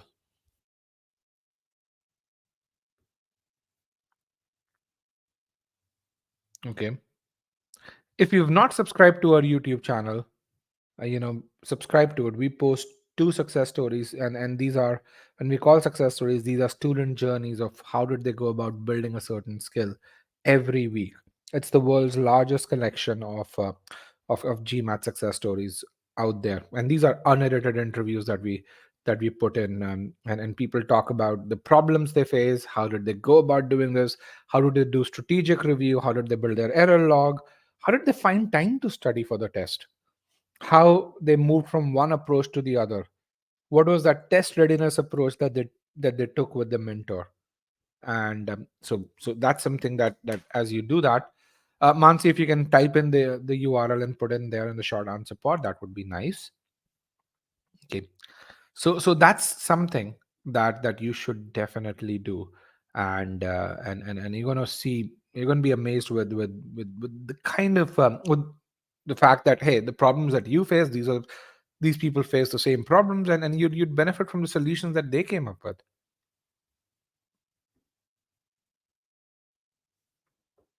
Okay. And I also want to thank folks who connected with me. I saw about 12 of you connected with me on LinkedIn. So thank you for that. Let me actually see if I can provide a link to the YouTube channel. So with that, let's talk about the next set of things that we will do. We're going to solve two uber difficult questions here now. And these questions, I don't want you to judge yourself based on how you solve these questions. They are there just so that you guys can learn from this. And for those of you who need the URL for YouTube channel, here is a link to here's a URL. Okay. The reason why these questions exist is so that I can tell you, you know, how to apply pre-thinking on uber difficult questions. I can demonstrate how pre-thinking provides clarity and the importance of the core skills. We're going to do these two questions in a sprint, which means we're going to do them one after the other. And then we're going to uh, uh, uh, we're going to address, or we're going to discuss these questions. Now, these are difficult questions. Don't kill yourself if you make a mistake, or if you, for one of those questions, if you don't know head or tail of how to go about solving this. This is a learning opportunity. Okay. With that, are you guys ready? Yes? Good. Let me pull this away, and I'm going to put in this poll question. Now, because these are difficult questions, I don't want to time you. I want you to select this thing called not answered. I want 30 of you to select not answered. And when you choose an option other than not answered, or when 80% of the class chooses an option other than not answered, I know you guys are done. And that's when I will call time. And here is a timer that we will have. So I'll continue updating this timer every 30%. So right now 0% are done. Okay, thank you very much. Here is question number 4. I'm going to mute myself for the duration of this question.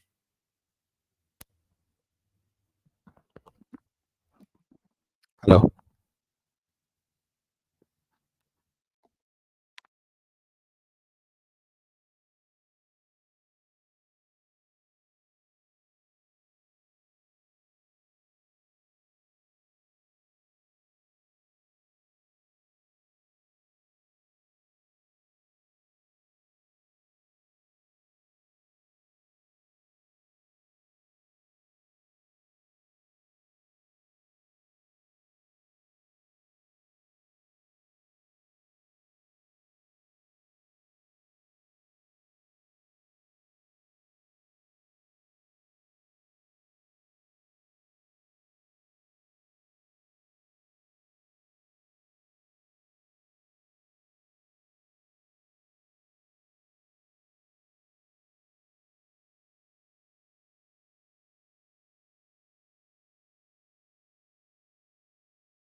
Come on, almost 80% of you are done. Get those answers in. Almost 80% of you are done. 3, 2, and 1. I'm going to end up the poll. I'm going to broadcast the results so you can see how you guys did. Let me hide this. Let's get to the next one. Here is the next poll. You guys know what to do. You have to select not answered. I want 30 people to select not answered. I'm going to just reset this to say 0% done. 3. Come on, 30 people to say not answered. Okay, yes, good. Remove broadcast results. Here is the next poll. Good luck, guys.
All right, 80% of you are done. Get those answers in.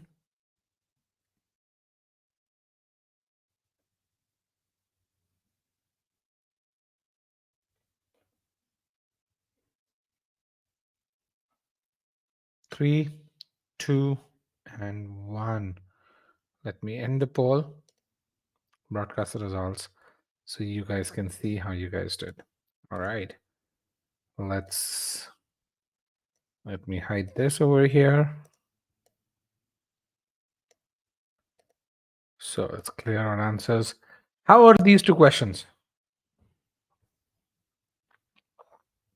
How did you feel when you went through these questions? Tough, difficult, good. All right.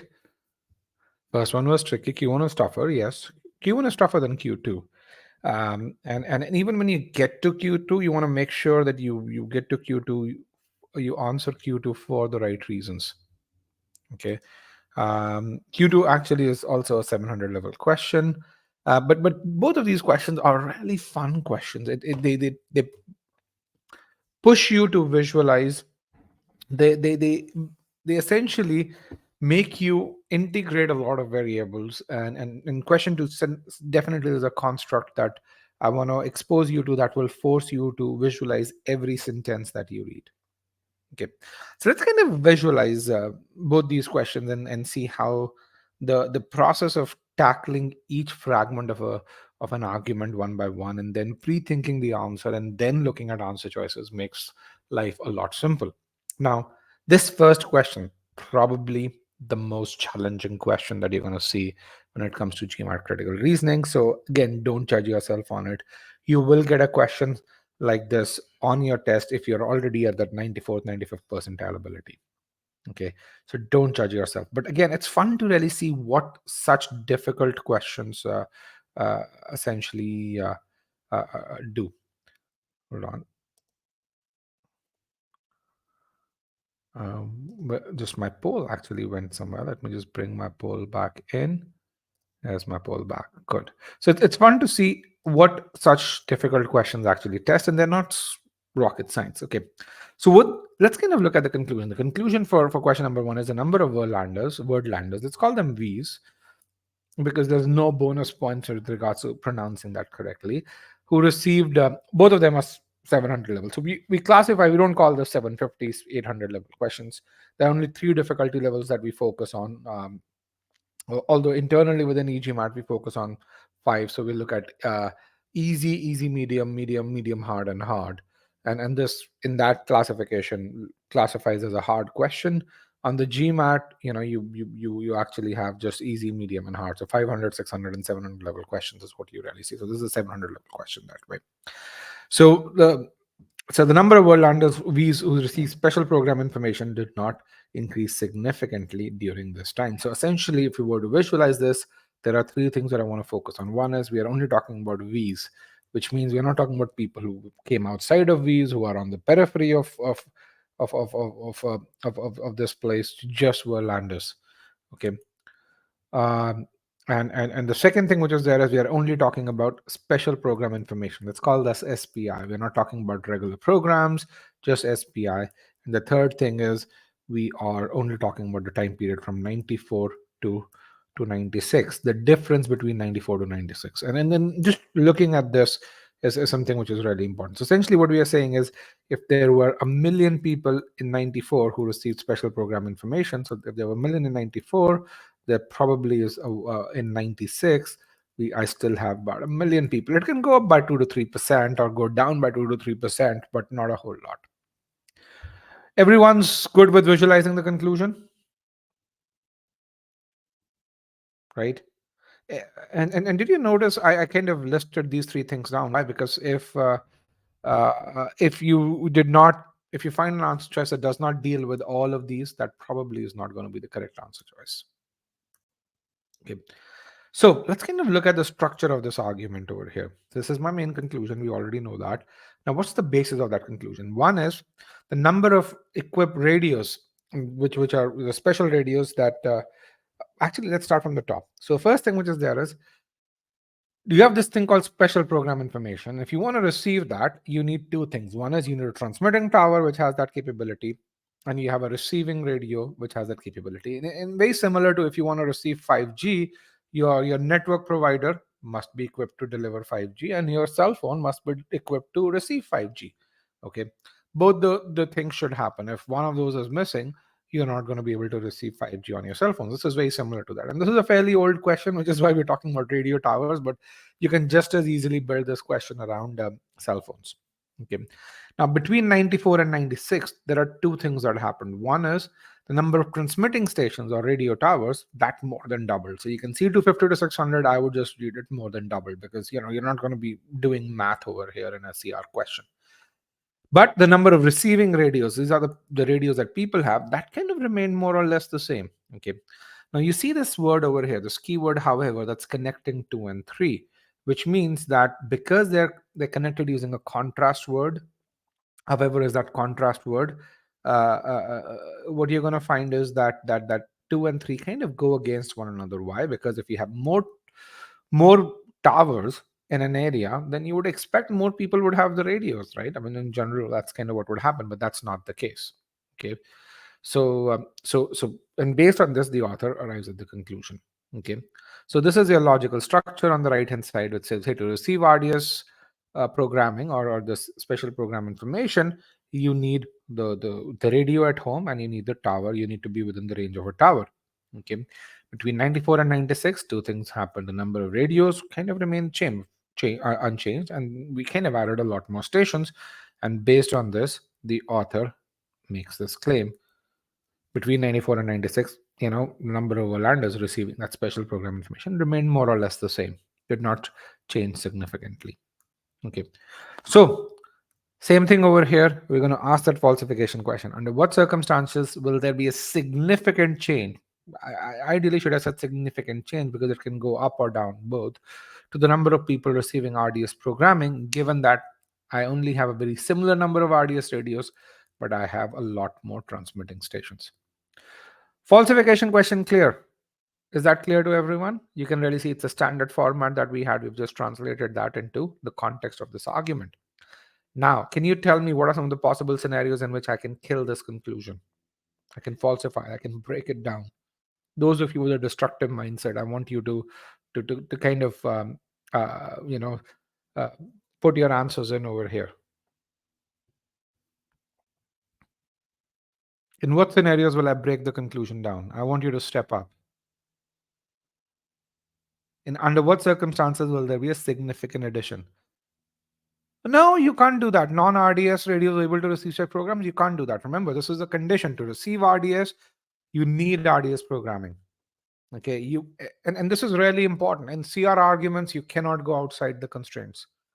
It's very similar to in a regular business scenario. If your boss says, hey, I'm only going to give you $10 million to invest, and I want you to increase the revenue by 15%, you can't really say, hey, assuming I'm going to get $12 million, I can increase the revenue by 15%. That doesn't work. You're given a constraint.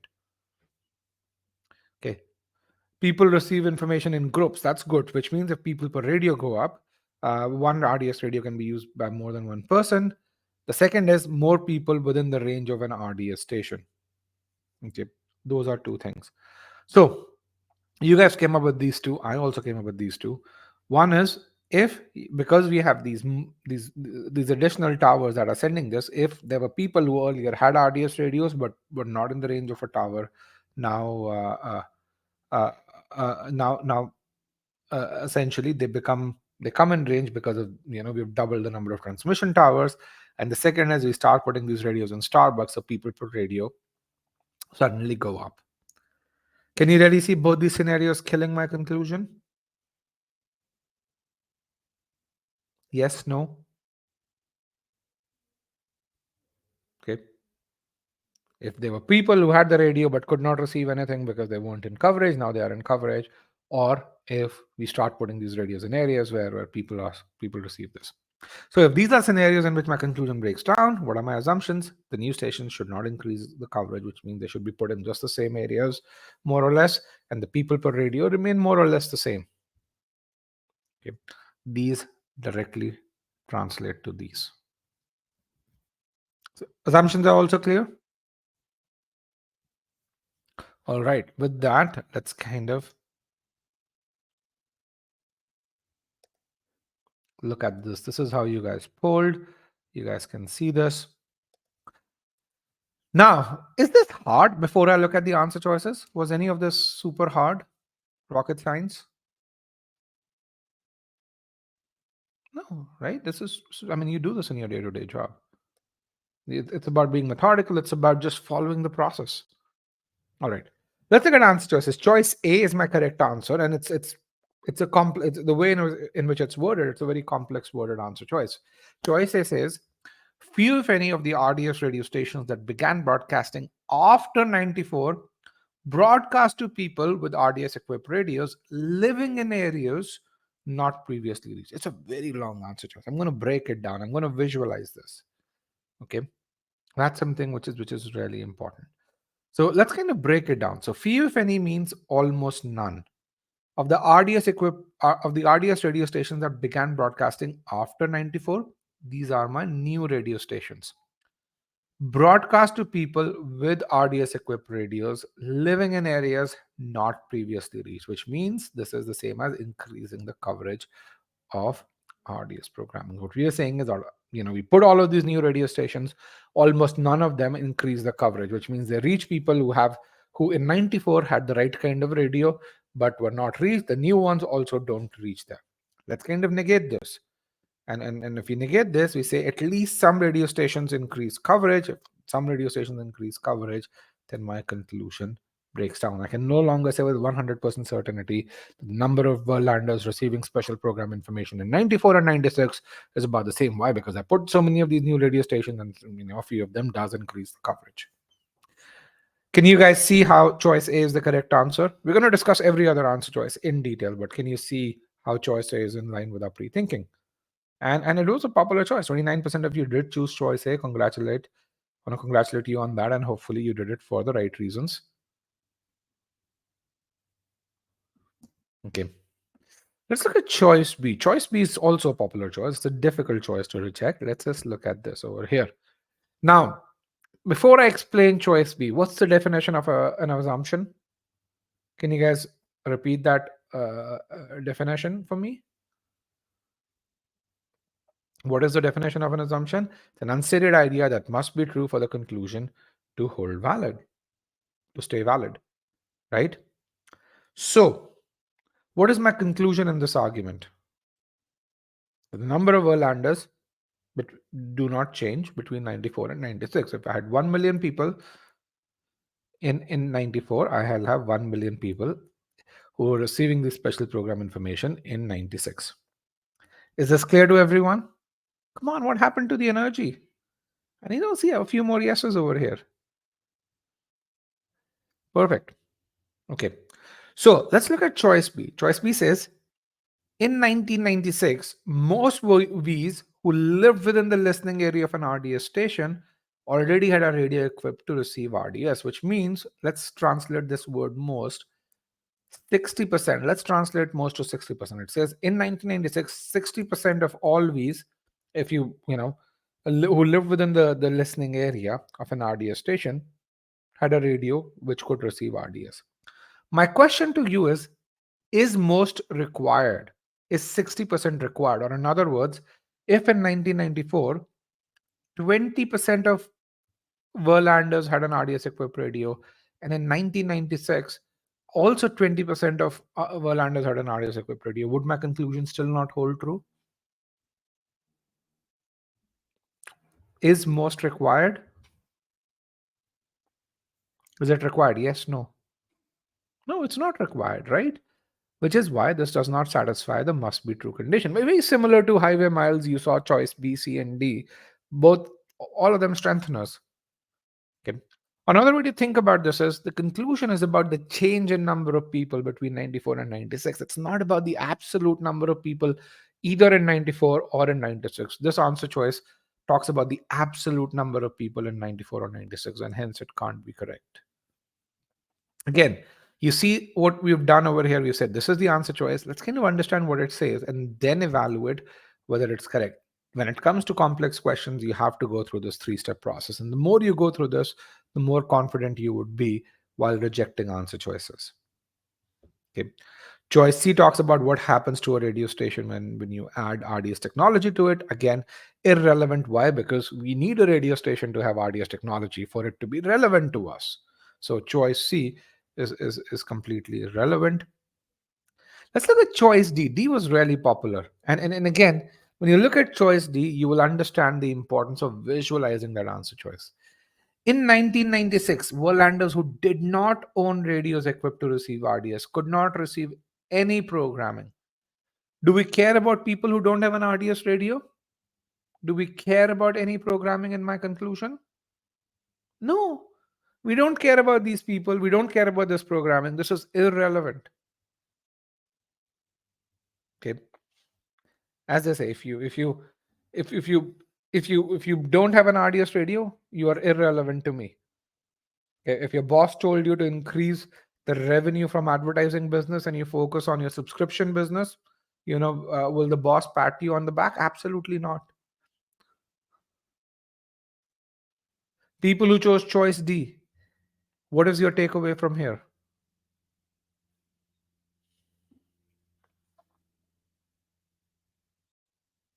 People who chose choice D.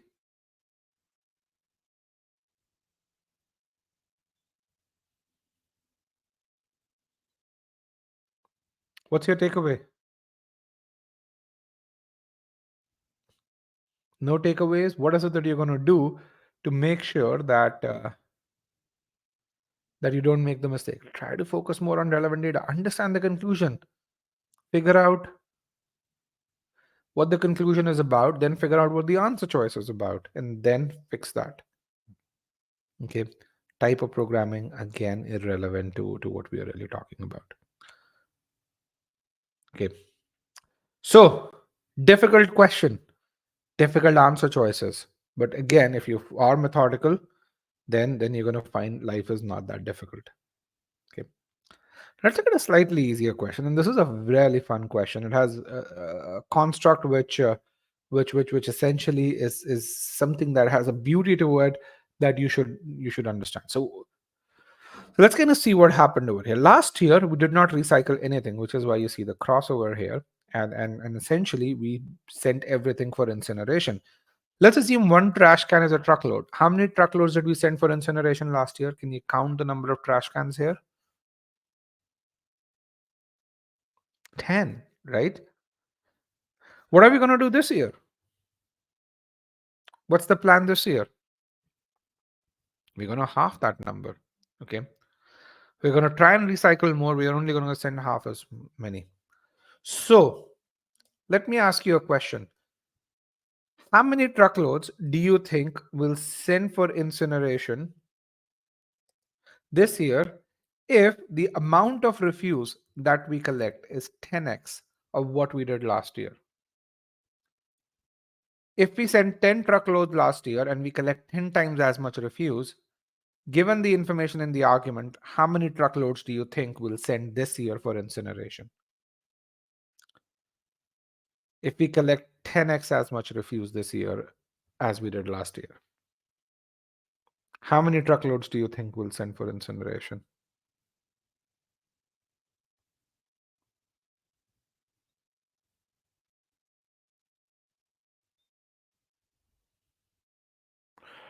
Come on, get some more answers. I have just 20 answers here. Let's get to at least 30 responses. 21, 22. How many truckloads will he send for incineration? Read the argument, then answer the question.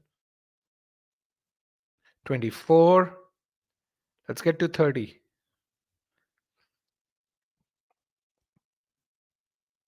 25. 26. 4 more. Okay. I think you guys are tired. Let me end the poll and broadcast results. So 41% of you say it's 50, 22% say it's 100. The correct answer is 5, which is 26% of you got it right, or about 7 of you got it right. And let's kind of read this argument. And this is the beauty of reading and visualizing information. This year, city services will separate for recycling enough refuse to reduce the number of truckloads to be incinerated to half of last year's number. So what they're really saying is, hey, regardless of how much garbage you collect, we're only going to send half as many truckloads as we sent last year. So even if we collect 10x as much garbage, if we send 10 truckloads last year, this year it's just going to be 5. The amount of garbage doesn't matter. Can you guys see that? Why, despite collecting 10x, 100x as much refuse, we're only going to get 5 truckloads here. Okay. That's the value of visualizing information. Okay. So again, if we are only going to send half as many truckloads, and the conclusion is we want the ash generated this year to be half of what it was last year, then in what scenario will my conclusion break down? What is my conclusion breakdown condition? In what scenario will I generate more than half? The amount of ash generated would be greater than 50% if I only send half as many truckloads. The only scenario that remains is that if I pack those trucks so much that ash per truckload is greater than what it was last year. Okay, trucks are bigger, ash per truckload is greater. Essentially, okay, the waste has more ash content. You guys are able to get this in many ways. That's great. I'm really happy to see that. That's the only scenario in which I'll have more ash. Right? And you can also see if you focus on understanding the argument, answers do jump out at you. Because that's the only scenario, because you were able to visualize the argument. Okay. So what's my assumption? The ash per truckload should be very similar to or lower than what it was last year. That's the only thing that I care about. Okay. Let's look at answer choice analysis. Choice A is remember I said an assumption rarely provides information that is unstated in the argument. Choice A, even though it is a must be true answer, because it provides information that you can infer from the argument, which means it has no new information, which is why it is correct. It is incorrect or it's wrong. Why? Because it doesn't provide any new information. It plays on that first attribute. Let me just show how you guys polled here.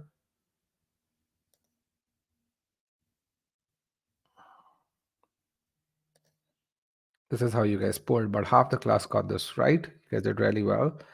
Choice D is the correct answer, but C and E are also really popular. Some of you even chose choice A. Again, you fell into that trap. Choice B talks about cost. We don't care about cost to dispose.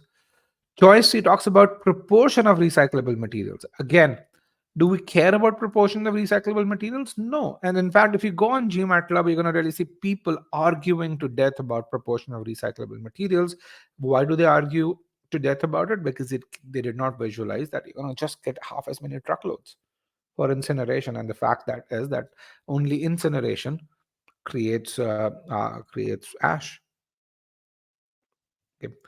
Choice D talks about the ash per truckload, which is our correct answer. You can see the negated piece over here in this case, and you can see how if you negate choice D, your conclusion breaks down. Choice E talks about the total quantity of refuse. Again, it's irrelevant. We already tested this out. Again, why? Because even if you generate 10x as much refuse this year, you're only going to send half as many truckloads. So the total quantity doesn't matter. Okay. Again, if you go on GMAT Club, you will see a lot of people arguing about it. Whereas, once you understand the argument, you're going to find that this is irrelevant to the argument. Okay. Questions, takeaways from this before we talk about what does it take to become a CR champ. Can I show the right answer again? Yeah, here is the right answer. You can read the right answer here. Takeaways from this. Do pre-thinking. Why? Because otherwise the answer choices will mess you up. What else? What other skills do you need to build?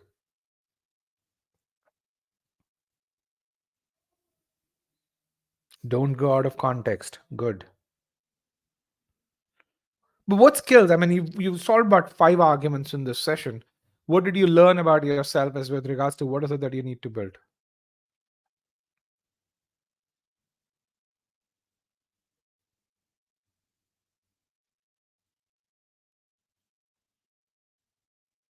Okay, get the assumption right. Okay.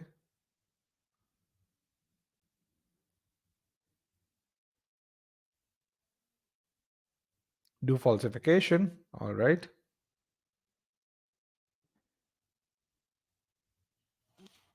Read and visualize the statements properly. Identify the conclusion exactly. Yeah, yeah.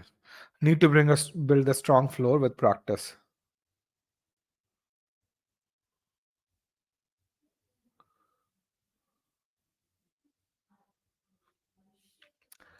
Okay, got a question about choice C. If the technology, if the range of the radio station decreases, then it would also affect the number of people who would get access to a radio program. Absolutely, it would. But what kind of programming? Do we care about non special programming? Absolutely not. Again, going back to the same thing, if your boss says your job's to increase revenue of advertising business, you have $10 million, and by putting those $10 million to increase the revenue of advertising business, and by doing that, it so happens that some people who are buying advertising don't buy one of your other products. Should you be concerned about it? Not if the boss gave you the constraint or didn't give you the constraint. Your job was to increase the revenue of the advertising business. You did that. It may negatively impact something else, but you're not concerned about it. And that's kind of where the razor sharp focus on conclusion is really important. Okay. That's really, really important. Okay. Really good takeaways. Is the audio coming through loud and clear? Is the audio still good? Audio is good, right? Thank you. Perfect. Okay. So, takeaways. This is not rocket science. This is very, very logical. And when you think about something being logical, you have to go step by step to build this. Where you have to build that skill of visualization, then the skill of logical structure, then you actually go about building how to create those falsification questions and doing pre-thinking. The other piece is, once you get to this, your accuracy is going to go up, your efficiency is going to be much higher. You're going to be able to get to answers a lot more quickly. Why? Because you reject incorrect answer choices with a lot more confidence. So how do you go about building this? Okay. First is visualize the statement. How many of you uh, have done or are studying the inference module in the e-GMAT course?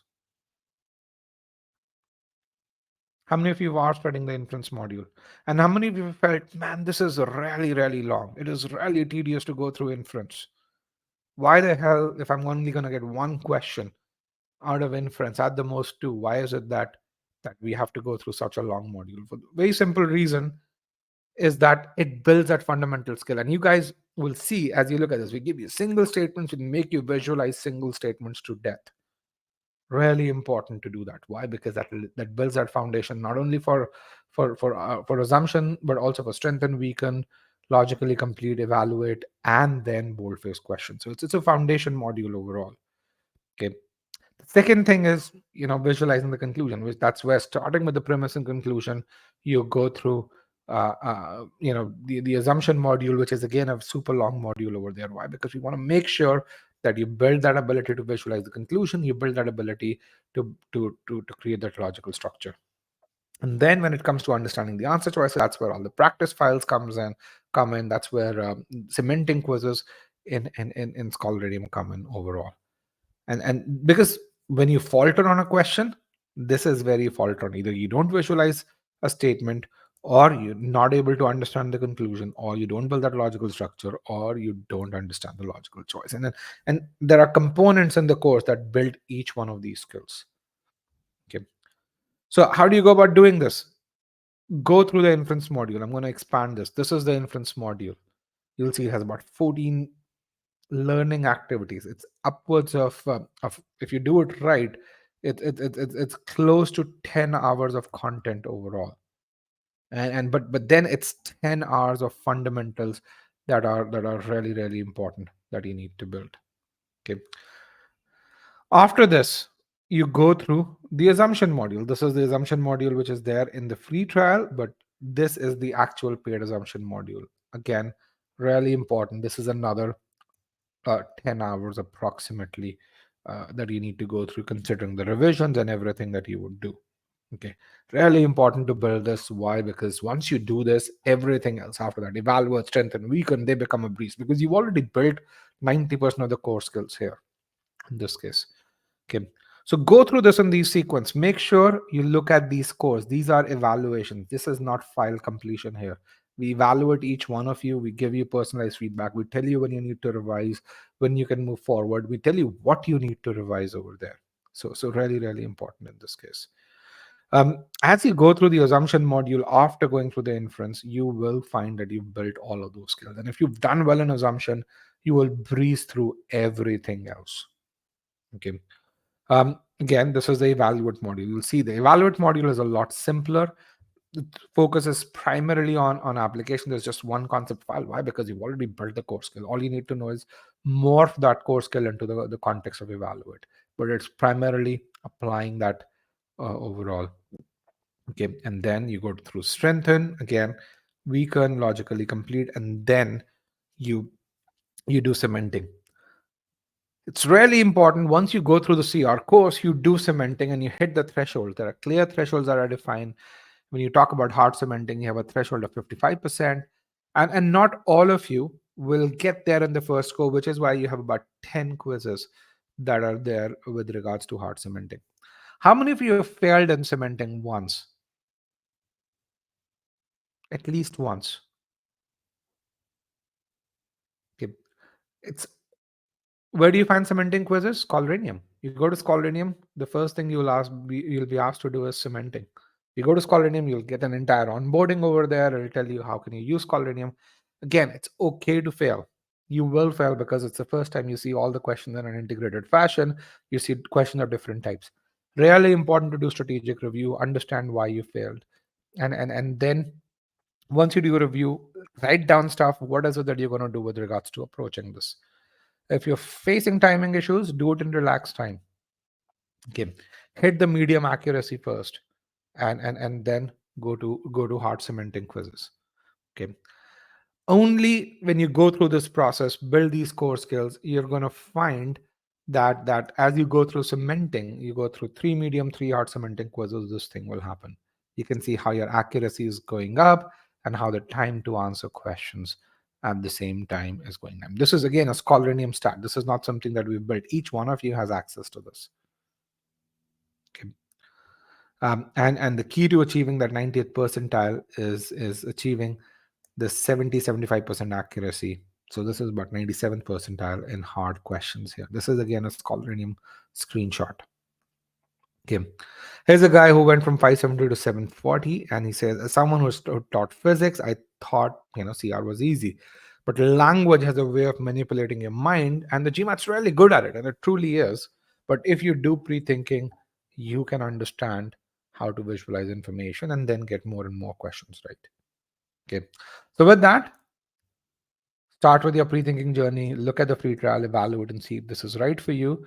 And if this is right, then look at seeing if the paid course makes sense for you. But overall, when it comes to acing CR, if you put in the effort, in 2 weeks you can go from a 40th percentile to a 70th, 80th, 90th percentile student. With that, I want to thank you guys for being with me. Let me just share the session PDF. And if you can give me the feedback on the session, that would be helpful.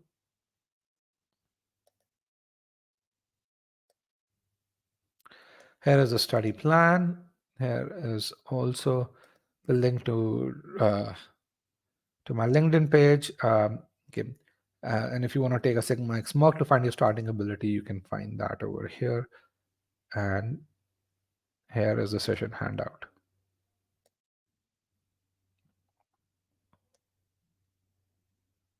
Okay. You can download the session over here. What score did I get? I had a 760. Remember, this was 2003. 2003, yes. Yeah, long time back. But yes, I had a 760. I actually took the GMAT twice for the very reason that I needed a full ride. I wanted a full ride. I didn't want to spend money on my MBA, and that's the reason why I went for it again.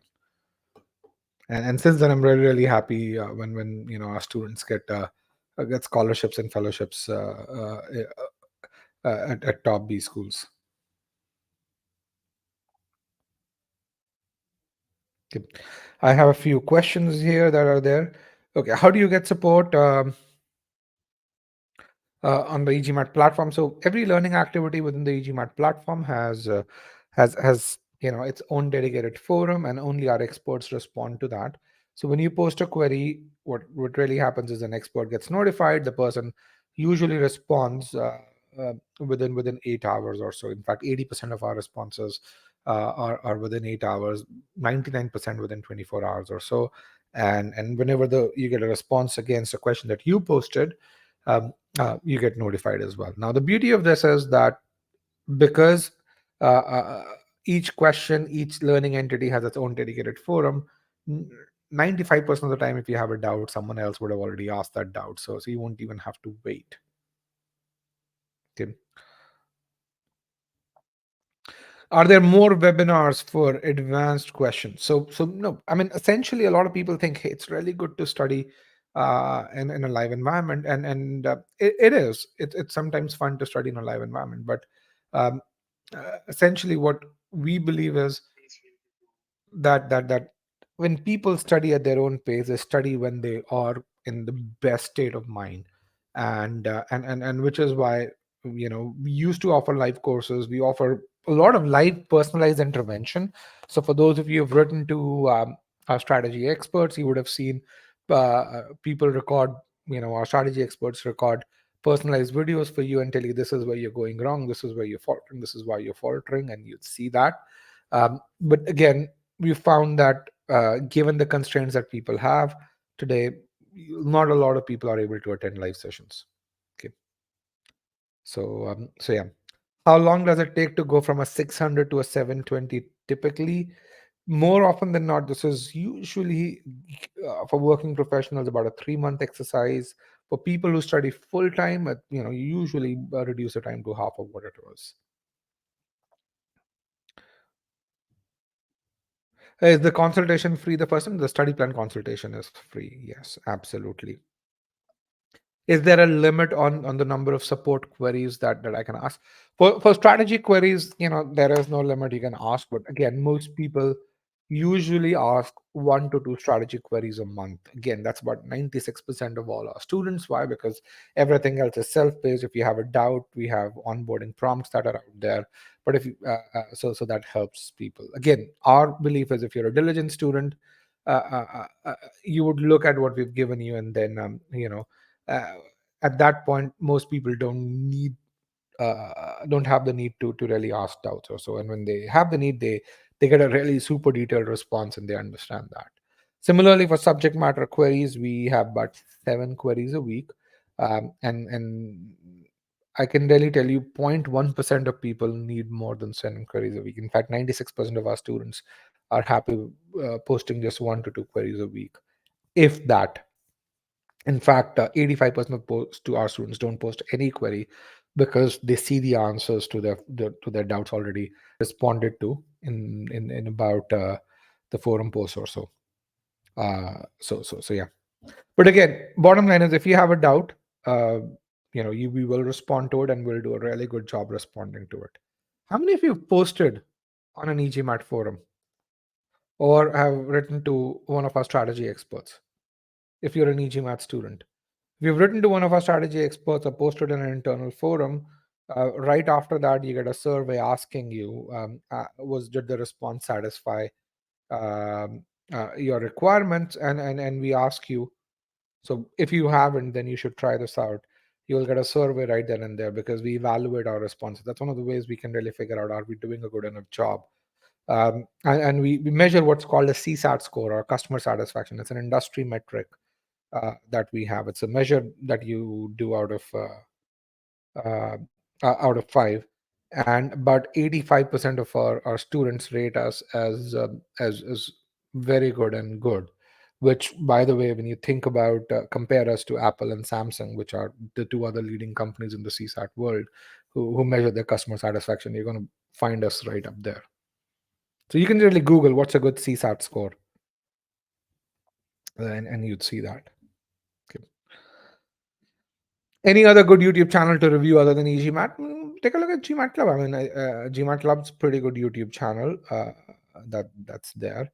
MBA Crystal Ball has a decent YouTube channel. I think. But with regards to just learning concepts, I think you're going to find there are more concepts on e-GMAT channel out there. So, club, the crystal ball. These are the two I'd recommend. Okay. All right. With that, I want to thank you for joining me today. If you have questions, you can write to me at rajat@e-gmat.com or support@e-gmat.com, and we'll be happy to answer. Thank you and happy learning, and I'll see you in the number properties session tomorrow. Thank you, guys. Have a great day.